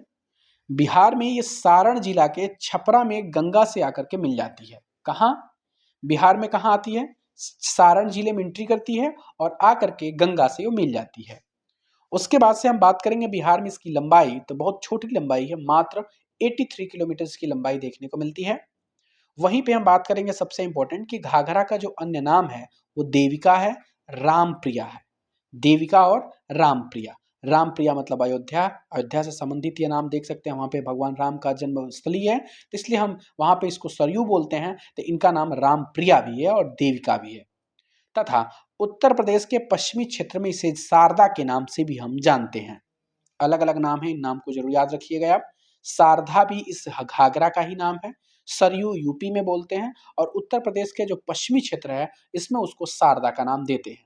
लेकिन इसको बिहार में हम घाघरा के नाम से जानते हैं। अगला पॉइंट, गंडक। कह रहा कि उद्गम स्थान नेपाल तिब्बत सीमा पर अन्नपूर्णा श्रेणी स्थित है। कह रहा कि इसे अन्य नामों से भी हम जानते हैं, जैसे आपका सप्त गंडकी है, नारायणी है, सदानीरा है, सालिग्रामी है। इनको अलग अलग नामों से भी हम जानते हैं। ये गंडक नदी का नाम है सप्तगंडकी, नारायणी, सदानीरा और सालिग्रामी। कह रहा कि यह पश्चिमी क्षेत्र के जो भैंसालोटन नामक जगह है वो बिहार में आकर यहाँ पर प्रवेश करती है। गंडक कहाँ प्रवेश करती है? भैंसालोटन में। बिहार में इसकी लंबाई की बात करेंगे तो मात्र 260 किलोमीटर है, ज़्यादा ही है। गंडक नदी की हम बात करें तो बिहार के पश्चिमी चंपारण, पूर्वी चंपारण, गोपालगंज, सिवान, सारण, मुजफ्फरपुर, वैशाली से प्रवाहित होती है और सोनपुर और हाजीपुर वैशाली की सीमा बनाती है। बहुत इंपॉर्टेंट पॉइंट है। कहाँ कहाँ? पश्चिमी पूर्वी चंपारण, गोपालगंज, सिवान, सारण, मुजफ्फरपुर, वैशाली में प्रवाहित होती हैं और सोनपुर और हाजीपुर की सीमा बनाती हैं। बात करेंगे गंडक के बाईं ओर से जो मिलने वाली नदियां हैं उसका नाम है भावसा, हरदा, और दाईं ओर से मिलने वाली जो नदी है उसका नाम है काकरा नदी। इतना ही याद रखना है इसमें। दाईं ओर से केवल काकरा नदी मिलती है गंडक में, बाईं ओर से भावसा और हरदा मिलती है। उसके बाद से हम बात करेंगे बूढ़ी गंडक। ये सभी के सभी उत्तरी बिहार की नदियां हैं जो हिमालय से निकलती हैं और 12 मासी नदियां हैं। इसमें जल हमेशा भरा रहता है। बूढ़ी गंडक उद्गम स्थान इसका सोमेश्वर श्रेणी है। पश्चिमी चंपारण के पास बिशंभरपुर में ये जाकर के मतलब बिहार में ये मिलती हैं, एंट्री करती है। उसके बाद से क्या होता है, यह नदी उत्तर बिहार की सबसे तेज धारा वाली नदी है। इंपॉर्टेंट पॉइंट याद रखिएगा। जो बूढ़ी गंडक है वो कहाँ कहाँ मिलती है बिहार में? पश्चिमी चंपारण में एक जगह है बिशंभरपुर, वहां पर। और यह उत्तर बिहार की सबसे तेज धारा प्रवाहित नदी है। ठीक है ना। यह पश्चिमी चंपारण, पूर्वी चंपारण, मुजफ्फरपुर, समस्तीपुर, खगड़िया और में प्रवाहित होती है और जमालपुर के पास निकट गंगा में जाकर के ये मिल जाती है। अगले पॉइंट की बात जानते हैं हम। करा कि जो बूढ़ी गंडक है, बूढ़ी गंडक को सिकरहना नाम से हम जानते हैं। मोतिहारी के जो निकट धनौती नदी है उसकी धारा से मिलने वाले के पश्चात बूढ़ी गंडक के नाम से इसको हम जानते हैं। ठीक है ना। बिहार में इसकी लंबाई की बात करेंगे तो बूढ़ी गंडक की जो लंबाई है बिहार में वो 320 किलोमीटर है। अच्छी खासी लंबाई है। कह रहा है इसकी प्रमुख सहायक नदी की बात करेंगे तो इसकी प्रमुख सहायक नदी है बागमती। याद रखिएगा, बागमती किसकी सहायक नदी है? तो बूढ़ी गंडक की है। वहीं बात करेंगे हम अन्य सहायक नदियों की, तो अन्य सहायक नदियां हैं मसान, धनौती, वाड़गंगा, डंडा, हरदा, पंडई, सिकटा, बालोर। इसमें मैंने सबसे इंपॉर्टेंट बताया बागमती। इसमें याद रखना आपको वाड़गंगा, याद रखिएगा इसको। उसके बाद आपको मसान याद रखना है। उसके बाद आपको हरदा नाम याद रखना है। इन तीनों का नाम आपको इंपॉर्टेंट है, याद रखिएगा। और याद रखिए ना रखिए, इनको याद रखिए। सहायक नदी आपकी बागमती है बूढ़ी गंडक की, आपका मसान है वाड़गंगा और हरदा, ये तीनों को याद रखिएगा। अब हम बात करेंगे बागमती का। बागमती जो है वो नेपाल की सबसे पवित्र नदी है और इसका उद्गम स्थल नेपाल में ही महाभारत पर्वत श्रेणी के शिवपुरी निकलती है, शिवपुरी से निकलती है। और वहीं बात करेंगे हम सीतामढ़ी जिले के सुखतिया गांव के पास बिहार में ये प्रवेश करती है। बिहार में इसकी लंबाई की बात करेंगे तो 394 किलोमीटर है। और मैंने अभी बोला बागमती किसकी सहायक नदी है? तो बूढ़ी गंडक की। ठीक है ना। यह बिहार की सीतामढ़ी, दरभंगा, मधुबनी और मुजफ्फरपुर जिले में क्या होती है? प्रवाहित होती है। याद को जरूर याद रखना है कहाँ कहाँ से बहती हैं ये। तो बागमती बिहार की सीतामढ़ी ऊपर वाला हिस्सा जाइए एकदम, दरभंगा, मधुबनी, मुजफ्फरपुर जिला जो आपके नेपाल से बाउंड्री सटी हुई है ना, वही तो उसी में बहेगी क्योंकि ये नेपाल से निकली है। तो नेपाल की सबसे पवित्र नदी है। तो नेपाल से सटे हुए जिले जाहिर सी बात में उसे होकर बहेगी। जैसे सीतामढ़ी, दरभंगा, मधुबनी, मुजफ्फरपुर जिला। अब आपका पश्चिमी चंपारण जिला इसमें नहीं आता है। ठीक है ना। कोसी परियोजना के अंतर्गत बागमती नदी पर एक पुल और बांध बनाया जा रहा है। पुल और बांध बनाकर इसको नियंत्रित किया गया है, इसके पानी को। बात करेंगे अगला प्रमुख सहायक नदी का, इसमें लाल बकेया नदी है, लखनदेई है, चकनाहा है, चमूने है, सिपरीधार है, छोटी बागमती है, कमला नदी। ये इंपॉर्टेंट, ये इसका ज्यादा पूछता है और इसका ज्यादा पूछता है। ये याद रखिएगा। कोसी नदी, ये तो सबसे ज्यादा इंपॉर्टेंट है बिहार के लिए, बिहार के एग्जाम में इनका बार बार जिक्र भी होता है। कोसी नदी का उद्गम स्थान की बात करें तो नेपाल में गोसाई धाम चोटी के उत्तर से निकलती हैं ये, क्लियर है। और बिहार की बात करेंगे, बिहार में इनका जो प्रवेश होता है वो सुपौल जिला में होता है। आप एक बार देखने से आपको याद नहीं होगा, आप इस वीडियो को बार बार देखेंगे तब जाकर के याद होगा, ठीक है ना। बार बार देखिए कि चीजें बिल्कुल एकदम क्लियर हो जाए, और इतना इतना हो जाए कि इससे क्वेश्चन बाहर, इधर इसमें से क्वेश्चन आता है तो बन जाए। संगम की बात करेंगे, संगम का मतलब कि इसमें और भी आकर के निकलती, मतलब ये मिलती हैं किसी से, तो ये कटिहार के पास एक कुर्सेला नामक जगह है, वहां पर ये गंगा में जाकर के मिल जाती है। हम बात करेंगे कोसी नदी का जो मूल नाम है वो सप्तकोशिक है, क्योंकि यह 7 धाराओं से मिलकर बना है। कौन? कोसी नदी। कहां से निकलता है? नेपाल के गोसाई धाम चोटी से। एंट्री कहां करता है? तो बिहार में सुपौल जिले में एंट्री करता है। उसके बाद से हम सबसे इंपॉर्टेंट पॉइंट है ये गिनती नहीं है कितनी बार एग्जाम में आ चुका है इंपॉर्टेंट, ये कह रहा है इसे बिहार में, बिहार के शोक के नाम से जानते हैं। बिहार में शोक होने का रीजन क्या है कि यह अपना मार्ग बार बार परिवर्तित करती है, और परिवर्तन का कारण इसका जो बन जाता है, उसका जो फल होता है, ये विनाशकारी बाढ़ के लिए कुख्यात हो जाती है। बार बार मार्ग परिवर्तन करती है, बाढ़ आने के ज्यादा चांसेस हो जाते हैं, इसलिए इसको बिहार का शोक कहा जाता है। बिहार में इसकी कुल लंबाई की बात करेंगे तो 260 किलोमीटर है। कोसी को ऋग्वेद में कौशिकी के नाम से भी जानते हैं। कोसी को कौशिकी के नाम से हम ऋग्वेद में जानते हैं। सोचिए, ऋग्वेद में इसको कौशिकी का नाम दिया गया है, इंपॉर्टेंट नदी है ये। इसकी प्रमुख सहायक नदियों की बात करेंगे, इसमें बागमती है, कमला है, त्रिजुगा है, धीमामा धार है। ये चारों के चारों इंपॉर्टेंट है। चार में तो कम से कम ये तीन है, ये तीन तो 100% आपके एग्जाम में देखने को मिल सकते हैं, बागमती, कमला और त्रिजुगा। कोसी परियोजना की बात करेंगे, सबसे इंपॉर्टेंट पॉइंट ये है इसका, इसकी जो कोसी परियोजना है वो 1954 में शुरू होता है, और बाढ़ नियंत्रण के लिए, सिंचाई के लिए और जल विद्युत उत्पादन के लिए इस कोसी परियोजना का प्रारंभ किया जाता है। कब किया जाता है? तो 1954 में। अब आते हैं हम महानंदा। बहुत नदियां हैं आपकी उत्तर की। करिए महानंदा की बात करेंगे तो यह पश्चिम बंगाल और बांग्लादेश की सीमा बनाती है, और होते हुए इसकी सीमा जो बनाते हुए ये पश्चिम बंगाल से बिहार के किशनगंज जिले में प्रवेश करती है। किशनगंज जिला आपको पता है सबसे ज्यादा बारिश देखने को मिलती है। सबसे पूर्वी इलाका कौन सा है? सबसे पूर्वी इलाका किशनगंज है ना आपका, सॉरी पूर्वी, हाँ पूर्वी, पश्चिमी, उत्तरी, क्लियर है। बिहार के जो पूर्णिया और कटिहार जिले से प्रवाहित होती है, और मनिहारी के निकट ये गंगा में जाकर के आपकी मिल जाती है। क्लियर है पॉइंट आपका। वहीं बात करेंगे प्रमुख सहायक नदियों की, तो ये नागर है, बलासेन है, मोची है और टैगान है। क्लियर है। अब हम अगले पॉइंट की तरफ बढ़ते हैं। वहीं दक्षिणी बिहार की नदियों की बात करेंगे हम, तो दक्षिण बिहार की नदियों को हम प्रायः पठारी नदियों के नाम से जानते हैं। ये पठारी नदियां होती हैं, और ये पठारी नदियां होने के साथ साथ इसमें पानी क्या होता है, समय पे, मतलब ये डिपेंड करता है, ये नदियां सूख जाती हैं, ठीक है ना, इसको हम बोलते हैं पठारी नदियां। कह रहा कि दक्षिण बिहार की जो नदियां निम्नवत है, इसमें कौन कौन से हैं, जैसे सोन है, पुनपुन है, कर्मनासा है, फल्गु है। ये चार नाम बहुत इंपॉर्टेंट हैं दक्षिण बिहार की नदियों के अंतर्गत। मान का उत्तरी कोयल, ये भी उत्तरी कोयल भी बहुत इंपॉर्टेंट है। घोघा, क्यूल, क्यूल भी, जितना मैंने सर्कल किया है बहुत इंपॉर्टेंट पॉइंट है ये। कह रहा है कि फल्गु नदी हजारीबाग के पठारी भाग से निकलने वाली यह नदी गया में आकर विशाल रूप का धारण करती है। चलिए हम आप आपको बात करेंगे एक एक करके जो इंपॉर्टेंट होगा इसमें। पहले हम सोन नदी की बात करते हैं। सोन नदी सबसे ज्यादा एग्जाम में पूछा जाता है दक्षिणी बिहार की नदियों में। इसका जो उद्गम स्थान है वो मध्य प्रदेश के अमरकंटक चोटी से निकलता है, लेकिन बिहार की बात करेंगे तो बिहार के सेंस में ये रोहतास जिले में आकर के प्रवेश कर जाता है। उसके बाद से हम बात करेंगे पटना जिला। कह रहा कि पटना के जो निकट दानापुर है, जिसको या हल्दी छपरा बोलते हैं, कहीं के इसको हम मनेर के नाम से भी जानते हैं, इसके पास आकर के गंगा में मिल जाती है। पटना के निकट दो दानापुर जगह है, वहां पर आकर के सोन नदी मिल जाती है। कहाँ पे? गंगा में। और ये गंगा में दाएं तरफ से मिलने वाली नदी है, ये भी बता दें हम आपको। दक्षिण बिहार की सबसे लंबी नदी है ये। दक्षिण बिहार की सबसे लंबी नदी, जो हमने पढ़ा था उत्तरी बिहार की सबसे लंबी नदी तो गंगा थी, तो वहीं दक्षिण बिहार की सबसे लंबी नदी आपकी सोन है। बिहार में इसकी लंबाई की बात करेंगे तो 202 किलोमीटर के आसपास है, और कुल लंबाई की बात करेंगे भारत में तो 780 किलोमीटर है।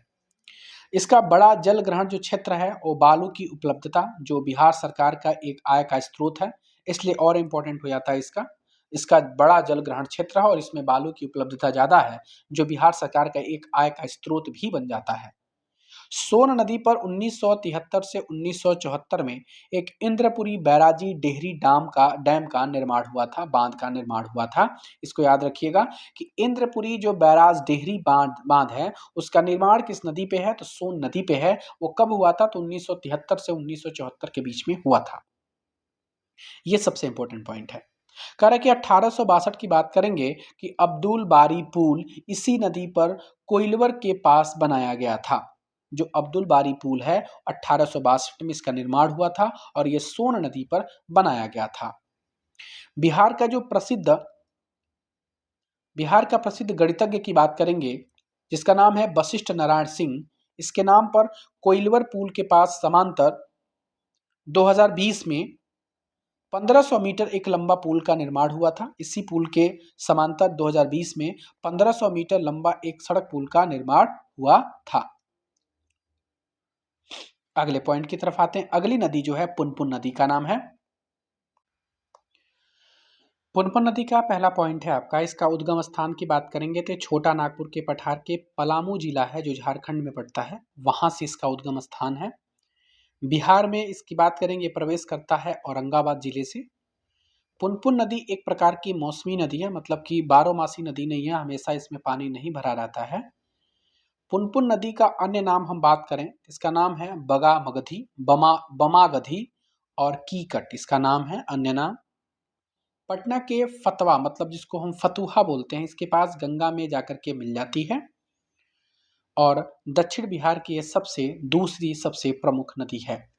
इसकी सहायक नदियों की बात करेंगे तो ये है मुरहर, दरघा, रामरेखा, मादर, यमुना आदि। यह पटना, अरवल, औरंगाबाद जिलों से होकर के बहती है, याद रखिएगा, पटना, अरवल और औरंगाबाद जिलों से होकर के ये बहती है। अब दूसरा इंपॉर्टेंट नदी आपकी साउथ की देखते हैं, दक्षिण की।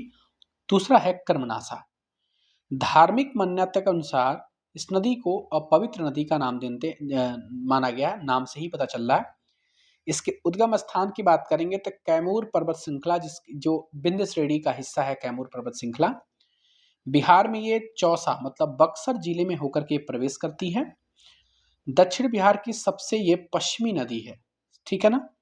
और गंडक घाघरा के बाद से कर्मनासा भी बिहार और उत्तर प्रदेश की सीमा का निर्धारण करती है। मतलब याद रखिए, गंडक करती है, घाघरा करती है, कर्मनासा भी आपकी उत्तर प्रदेश की सीमा का निर्धारण करती है। अब बात करेंगे हम फल्गु का। फल्गु भी, इसका उद्गम स्थान की बात करेंगे तो छोटा नागपुर के पठार से निकलने वाली निरंजना नदी और मोहना नदियों का संगम गया के पास मिलता है। ये बिहार में गया जिले में ये प्रवेश करती है। इस पवित्र नदी जिसका संबंध पिंडदान से दिया गया, आपको पता ही है। गया में ही फल्गु नदी पर या उसके पास एक विष्णुपद मंदिर स्थित है, ठीक है ना। फल्गु नदी पर ही भारत का सबसे बड़ा डैम गया जी डैम बनाया गया है, फल्गु नदी पर। अगले पॉइंट की बात करेंगे, कह रहा है कि सोन नदी को दक्षिण बिहार की जीवन रेखा माना जाता है और इसी पर इंद्रपुरी बैराज, ये मैंने स्टार करके लिखा है, इंद्रपुरी बैराज महत्वपूर्ण परियोजना है जो सिंचाई में सहायक होती है। मैंने आपको पहले भी बताया था इंद्रपुरी बैराज कहाँ है, तो सोन नदी पर है। अब हम आते हैं, आपको नदियां यहीं पे खत्म होती है, अब हम आते हैं आपको लेकर के बिहार के प्रमुख जलप्रपात की तरफ। ये अब हम जलप्रपात के बारे में बात करेंगे, सब बिल्कुल ध्यान रखिएगा। बिहार में जलप्रपातों की सर्वाधिक संख्या आपको रोहतास और कैमूर जिलों में देखने को मिलती है। याद रखिएगा, कैमूर और रोहतास में ही जलप्रपात सबसे ज्यादा है, क्योंकि यहाँ विंध्य पर्वत श्रृंखला का पूर्वी विस्तार मतलब पठार मौजूद है, ठीक है ना। पठार मौजूद है कहाँ पे? विंध्य पर्वत श्रृंखला का पूर्वी विस्तार है और रोहतास और कैमूर जिला है, यहीं पर जलप्रपात की संख्या सर्वाधिक है बिहार में। बिहार का सबसे ऊंचा जलप्रपात की बात करेंगे तो उसका नाम है कशीस जलप्रपात। क्या नाम है? कशीस जलप्रपात, जो कहाँ पड़ता है? जो रोहतास में है और इसकी ऊंचाई देखने को मिलती है 850 फीट, जिसको हम 259 मीटर बोलते हैं, इसका माना जाता है। कशीस जलप्रपात बिहार का सबसे ऊंचा जलप्रपात रोहतास जिले में 259 मीटर या 850 फीट। ठीक है ना। अब हम इंपॉर्टेंट जो आपके जलप्रपात हैं उनको बारे में पढ़ते हैं। पहला है आपका ककलोद जलप्रपात, बहुत इंपॉर्टेंट है आपके एग्जाम के दृष्टिकोण से, जिसका पहला पॉइंट है अपनी शीतलता के लिए प्रसिद्ध है। यहाँ पर विषुआ संक्रांति के अवसर पर एक वार्षिक मेला भी लगता है। और ये ककोलत जलप्रपात सबसे ज्यादा पूछता है कहाँ है, किस जिले में है, तो ककोलत नवादा जिले में स्थित है और इसकी अनुमानित ऊंचाई 47 मीटर के आसपास है। सॉरी माफी चाहते हैं, केवल 47 मीटर के आसपास है, 160 फीट। यह लोहबर नदी का हिस्सा है। किस नदी का हिस्सा है ये? लोहबर नदी। तो जान गया ना ककोलत जलप्रपात कहाँ है, तो ककोलत जलप्रपात आपके नवादा जिले में स्थित है। अगले पॉइंट, अब मैं आपको एक चार्ट के द्वारा मैं इसको बता दिया हूं तो आपको आसान रहेगा एक साथ पढ़ने में। ये बिहार के प्रमुख जलप्रपात हैं, उनकी बात करेंगे, ये उनके नाम हैं, ये किस जिले में उनकी स्थिति है और उनकी विशेषताएं क्या हैं उनको बारे में देखते हैं। मैंने अभी पढ़ा था कशिश जलप्रपात जो रोहतास जिले में पड़ता है और ये बिहार का सबसे ऊंचा जलप्रपात है। ठीक है ना। दूसरा मैंने बोला दुर्गावती जलप्रपात है, यह रोहतास के पास एक छानापुर है, वहां उस गांव में ये दुर्गावती पड़ता है और यह खादर को जलप्रपात भी कहते हैं इसको, और ये दुर्गावती नदी पर है। तेलहर कुंड जलप्रपात काफी इंपॉर्टेंट पॉइंट है, ये कैमूर के जिले में है।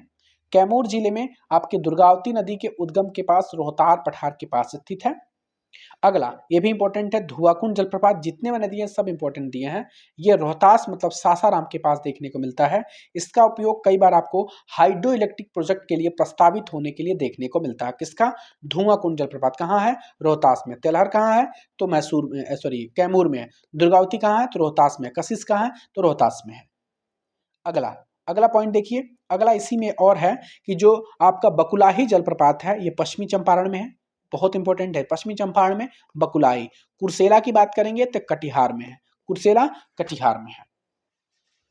इतना ही आपको इतना ही याद रखना है। अब हम बात करेंगे बिहार के झीलों के बारे में।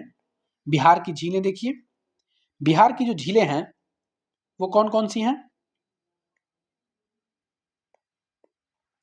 कह रहा है कि बिहार की झीलों को गोखूर झील कहा जाता है। क्या बोलते हैं? जो भी झीलें हैं इनको गोखूर झील बोलते हैं, जो उत्तर बिहार की नदियों गंडक, बूढ़ी गंडक, कोसी के मार्ग बदलने से बनी हुई है।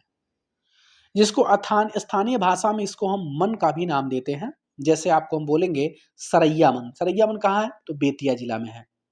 दूसरा सोनबर्ग मन, वो कहाँ है? तो हरसिद्धि में है। सेमरी मन कहाँ है? तो जोगपट्टी में है। मोती झील कहाँ है? तो मोतिहारी में है, मोती से मोती याद कर लीजिए। पीपरा मन कहाँ से है? तो पीपरा में है।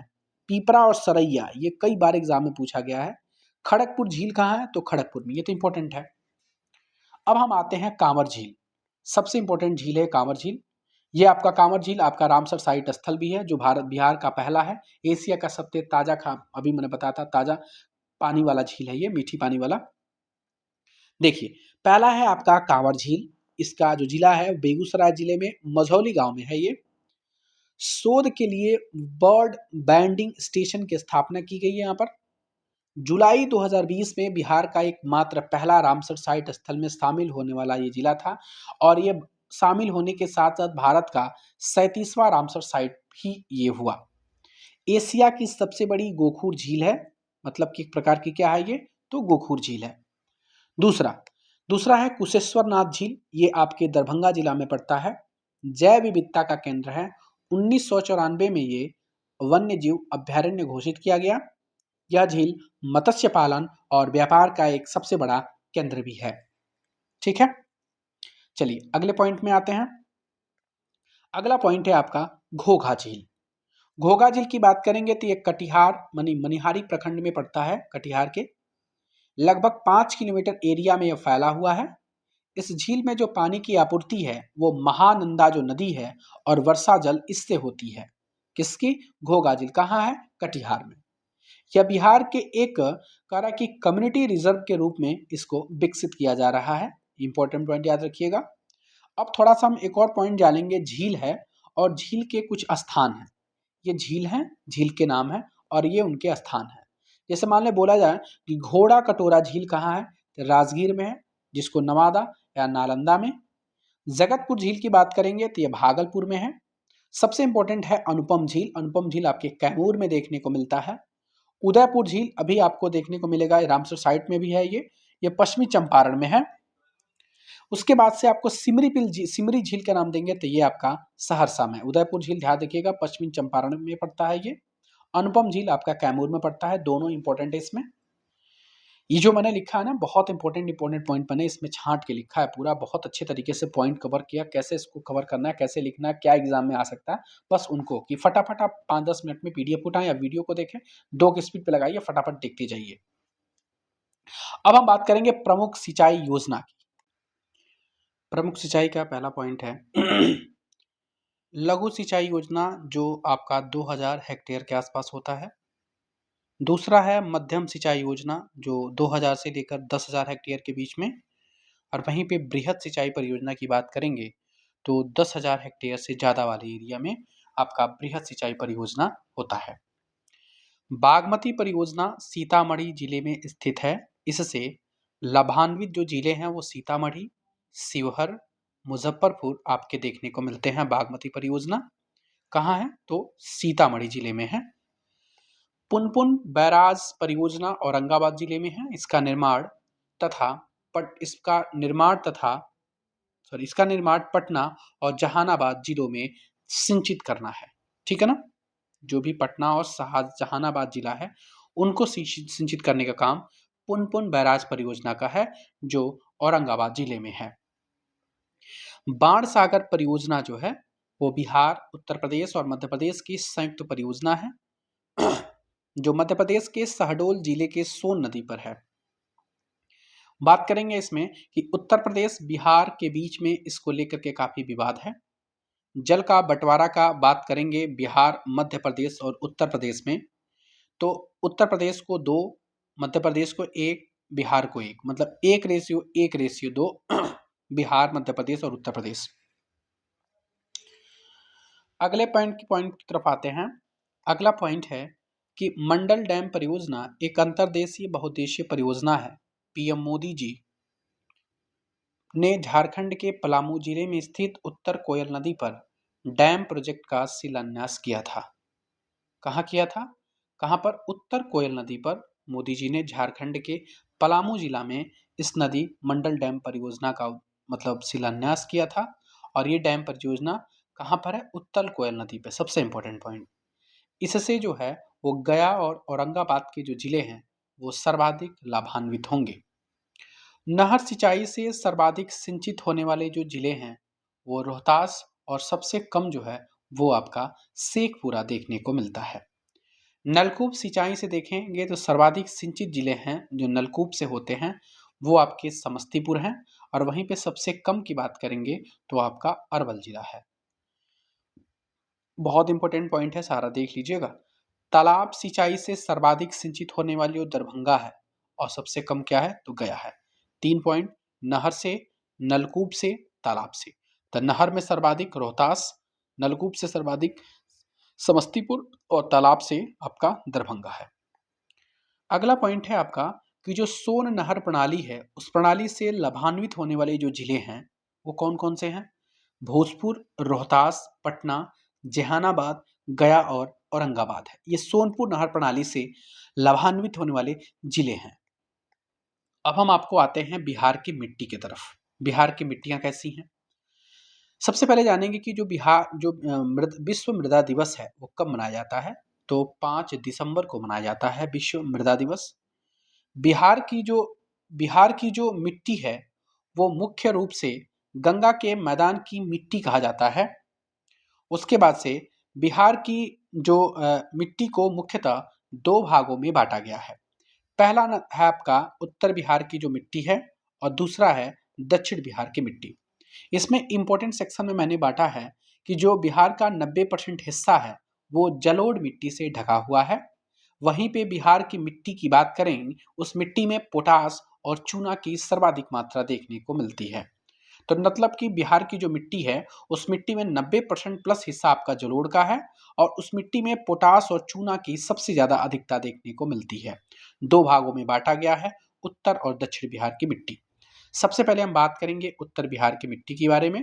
यह क्षेत्र हिमालय से आने वाली जो नदियां हैं उनके द्वारा लाए गए निक्षेपों से बना हुआ है। इसमें तराई मिट्टी, नवीन जलोढ़ जिसको हम खादर का नाम बोलते हैं, और पुरानी जलोढ़ को हम क्या बोलते हैं, बांगर का नाम देते हैं, तथा कुछ पर्वतीय मिट्टी हैं, ये आपकी उत्तर बिहार की मिट्टी के अंतर्गत आता है। अब इसमें मैंने अलग अलग जो पार्ट आपको बताया है उनके बारे में पूरा देखते हैं। पहला हम देखेंगे नवीन जलोढ़ मिट्टी, जिसको हम खादर मिट्टी का नाम देते हैं। इसमें देखिए ये सहरसा, पूर्णिया और दरभंगा और मुजफ्फरपुर का जिला इसके अंतर्गत आता है। कह रहा है कि हर साल इसमें क्या होता है, तो बाढ़ आता है इस मिट्टी में। बहुत उपजाऊ होती है, क्योंकि आपको पता है कि जब मिट्टी बाढ़ आती है तो अपने साथ बहुत प्रकार की चीजें बहा के भी लाती हैं, जिसकी वजह से जो भूमि होती है उपजाऊ हो जाती है। इसमें आपको जूट, धान और गेहूं की अच्छी मात्रा देखने को मिलती है। उसके बाद से देखेंगे इस मिट्टी में आपको नाइट्रोजन की मात्रा बहुत कम देखने को मिलती है, नाइट्रोजन की कमी होती है इसमें। और इसका जो रंग होता है वो इसका गहरा भूरा होगा। इसमें बालू और चीका, जिसको हम क्ले का नाम देते हैं, इसकी प्रधानता सबसे ज्यादा होती है। वहीं बात करेंगे इसके विस्तार की, तो इसमें गंगा, गंडक, बूढ़ी गंडक, कोसी, महानंदा की निचली घाटी में इसका क्या है, नवीन जलोढ़ का विस्तार देखने को मिलता है। दूसरा पॉइंट इसमें आता है आपका, यह है आपका पुरानी जलोढ़, जिसको हम बांगर का नाम जानते हैं। यह आपका पूर्णिया, सहरसा और दरभंगा और मुजफ्फरपुर जिला इसके अंतर्गत आता है। जिसके विस्तार की बात करेंगे तो ये घाघरा, गंडक, दोआब इसका विस्तार है। लाल होने की वजह से, देखिए पुरानी जो जलोढ़ बांगर है उसको लाल है, और इस लाल होने की वजह से इसको लाल सुंदरी मिट्टी भी कहा जाता है। इसमें देखेंगे तो इसमें चूना और पोटास की अधिकता मैंने पहले ही पढ़ाया था, यह है। लेकिन जब इनकी अधिकता होगी तो फास्फोरस और नाइट्रोजन की जो मात्रा होगी उसमें कमी आ जाएगी। दूसरी बात है, इसमें पर्वतीय मिट्टी, जिसको हम पीडमॉन्ट का नाम देते हैं। ये आपके जो पश्चिमी चंपारण का हिस्सा है वो उत्तर पश्चिम भाग और सोमेश्वर की पहाड़ियां इसके अंतर्गत आती हैं। पर्वतीय मिट्टी, जिसको पिडमाउंट मिट्टी के नाम से जानते हैं। इसमें क्या होता है, इस मृदा में नमी बहुत ज्यादा होती है और ये बहुत ज्यादा उपजाऊ होती है। तो होती है तो किस फसल के लिए सबसे ज्यादा उत्तरदायी होगी ये, तो ये गन्ना और धान के लिए विशेष अनुकूल मिट्टी मानी जाती है। कौन सी, पिडमाउंट मिट्टी। उसके बाद से हम आते हैं अब आपको दक्षिण बिहार की मिट्टी की तरफ लेकर के। तो दक्षिण बिहार की जो मिट्टी होती है ना, वो लाल और पीली होती है, याद रखिएगा, लाल और पीली मिट्टी होती है। विस्तार की बात करेंगे इसमें, तो इसका जो विस्तार है वो गंगा नदी और छोटा नागपुर के पठार के मध्य इसका क्या है, तो विस्तार है। अगला पॉइंट है, इसमें जिला की बात करेंगे। इसका जो जिला है रोहतास, कैमूर, गया, नवादा, जमुई और बांका है। पॉइंट क्लियर है मेरा। उसके बाद है कि इसके अंतर्गत जो लाल पीली मिट्टी है, कगारी मिट्टी, टाल मिट्टी, पुरानी जलोढ़, जिसको हम करैल केवाल के नाम से भी हम जानते हैं, ये सभी के सभी मिट्टियां आपकी दक्षिण बिहार की मिट्टियों के अंतर्गत देखने को मिलती हैं। तो सबसे पहले हम पढ़ेंगे इसमें पुरानी जो जलोढ़ है, जिसको हम करैल केवाल के नाम से जानते हैं। इसका जो क्षेत्र है वो बक्सर, पटना, नालंदा, मुंगेर और भागलपुर का जो क्षेत्र है वो पुरानी जलोढ़ करैल केवाल में देखने को मिलती है। इसमें आपको देखेंगे ये बहुत ही चिपचिपी होती है और बहुत ही भारी होती है, क्योंकि इसमें थोड़ा सा पानी की मात्रा है, हमेशा बनी रहती है। इसका रंग की बात करेंगे तो एक गहरे भूरे रंग की होती है, पीली होती है थोड़ी सी। इसमें उर्वरा शक्ति इसकी बहुत अधिक होती है, और इसमें क्या होता है, सबसे इंपॉर्टेंट पॉइंट, इसमें जल सोखने की क्षमता बहुत अधिक होती है। पुरानी जलोढ़ में एक और पॉइंट हम देखेंगे, इसमें जो प्रमुख फसल उगते हैं वो कौन है, तो जाहिर सी बात है, इसमें जब मिट्टी में सोखने की क्षमता पानी की अधिक होगी तो वहां पर गेहूं, आलू, धान और मक्का देखने को मिलेंगे। लाल मिट्टी की बात, लाल मिट्टी नहीं, ये टाल मिट्टी है। टाल का मतलब होता है कि जो बक्सर से भागलपुर का इलाका है वो, जैसे आपके गंगा के तट से ये 8 से 10 किलोमीटर की पट्टी है ना, मोटी पट्टी, इसमें आपकी टाल मिट्टी पाई जाती है। और ये दलहन उत्पादन के लिए बहुत ज्यादा फेमस है। कौन, तो टाल मिट्टी। पॉइंट क्लियर है। अगला पॉइंट है जो लाल पीली मिट्टी है, जिसको हम बलथर का नाम देते हैं, लाल पीली मिट्टी को। इसका जो क्षेत्र है वो जमुई, मुंगेर, बांका, नवादा और औरंगाबाद, इस बात को याद रखिएगा किस किस जिलों में है लाल पीली मिट्टी, तो ये जमुई, मुंगेर, बांका, नवादा, औरंगाबाद देखने को मिलता है। उसके बाद है कि ये पश्चिम में कैमूर श्रेणी के निकट, पूर्व में राजमहल की उच्च भूमि तक 8 से लेकर के 15 किलोमीटर की चौड़ी पट्टी क्षेत्र में देखने को मिलती हैं। इसमें जो जल ग्रहण की क्षमता है वो बहुत कम देखने को मिलती है। तो जब क्षमता कम होगी तो वहाँ पे मोटे अनाज की उपयुक्तता सबसे ज़्यादा हो जाएगी, मतलब मोटे अनाज अच्छे होंगे। इसकी जो प्रकृति होगी मिट्टी की वो अम्लीय होगी और इसमें रेत, कंकड़, पत्थर इत्यादि सबसे ज़्यादा देखने को मिलते हैं। अब हम आपको एक चार्ट बनाकर दिखाते हैं आपको इसमें कि जो प्रमुख विशेषताएं हैं बिहार की मिट्टियों में वो कौन-कौन से हैं। सबसे पहले हम मिट्टी है, उसको मिट्टी किस क्षेत्र में देखने को मिलती है और उसमें कौन-कौन सी फसलें उगती हैं, उनको हम देखते हैं। पहले हम बात करेंगे, एक साथ हम बात करेंगे अब खादर की। तो पूर्णिया, सहरसा और मधेपुरा का क्षेत्र आता है। इसमें धान, मक्का और जूट का उत्पादन सबसे अच्छा होता है। दूसरा आता है आपका बांगर। बांगर को पटना, गया और रोहतास का क्षेत्र इसमें आता है। देखिए, बांगर की बात करेंगे तो पुरानी जलोढ़ और ये क्या है, खादर को नवीन जलोढ़। इसमें गेहूं, धान और गन्ना देखने को मिलता है बांगर में। बाल सुंदरी, बाल सुंदरी आपको मुजफ्फरपुर और समस्तीपुर इलाके में देखने को मिलता है और ये लीची, आम और मक्का इसमें प्रमुख फसल है। टाल मिट्टी की बात करेंगे तो टाल मिट्टी आपका जो बाढ़ क्षेत्रीय इलाका होता है, जैसे आपके मोकामा, लखीसराय, ये सभी जिले आते हैं और इसमें चना, मसूर और सरसों देखने को सबसे ज़्यादा प्रमुख फसल है इसकी देखने को मिलते हैं। तराई क्षेत्र की बात करेंगे तो तराई क्षेत्र आपका पश्चिमी चंपारण में देखने को मिलता है और ये धान और गन्ना इसकी प्रमुख फसलें हैं। ये तो मैंने आपको पॉइंट पहले ही क्लियर कर दिया था। तो इसी के साथ ही मेरा सेशन कंप्लीट होता है। ये कंप्लीट 8 पॉइंट मैंने आपको बिहार स्पेशल से कराए हैं, जो बीपीएससी एग्जाम, एईडीओ या आपके टीआरई या आपके बीपीएससी 72वीं होने वाले, इन सब के लिए बहुत ही ज़्यादा आपके लिए बेनिफिशियल साबित होगा। यदि मेरी वीडियो सच में आपको पसंद आई है, प्लीज़ वीडियो को शेयर करें। पहली बार चैनल पे हैं तो चैनल को सब्सक्राइब कर लें और एक मोटिवेशन के तौर पे एक लाइक का बटन ज़रूर प्रेस करें। Thank you.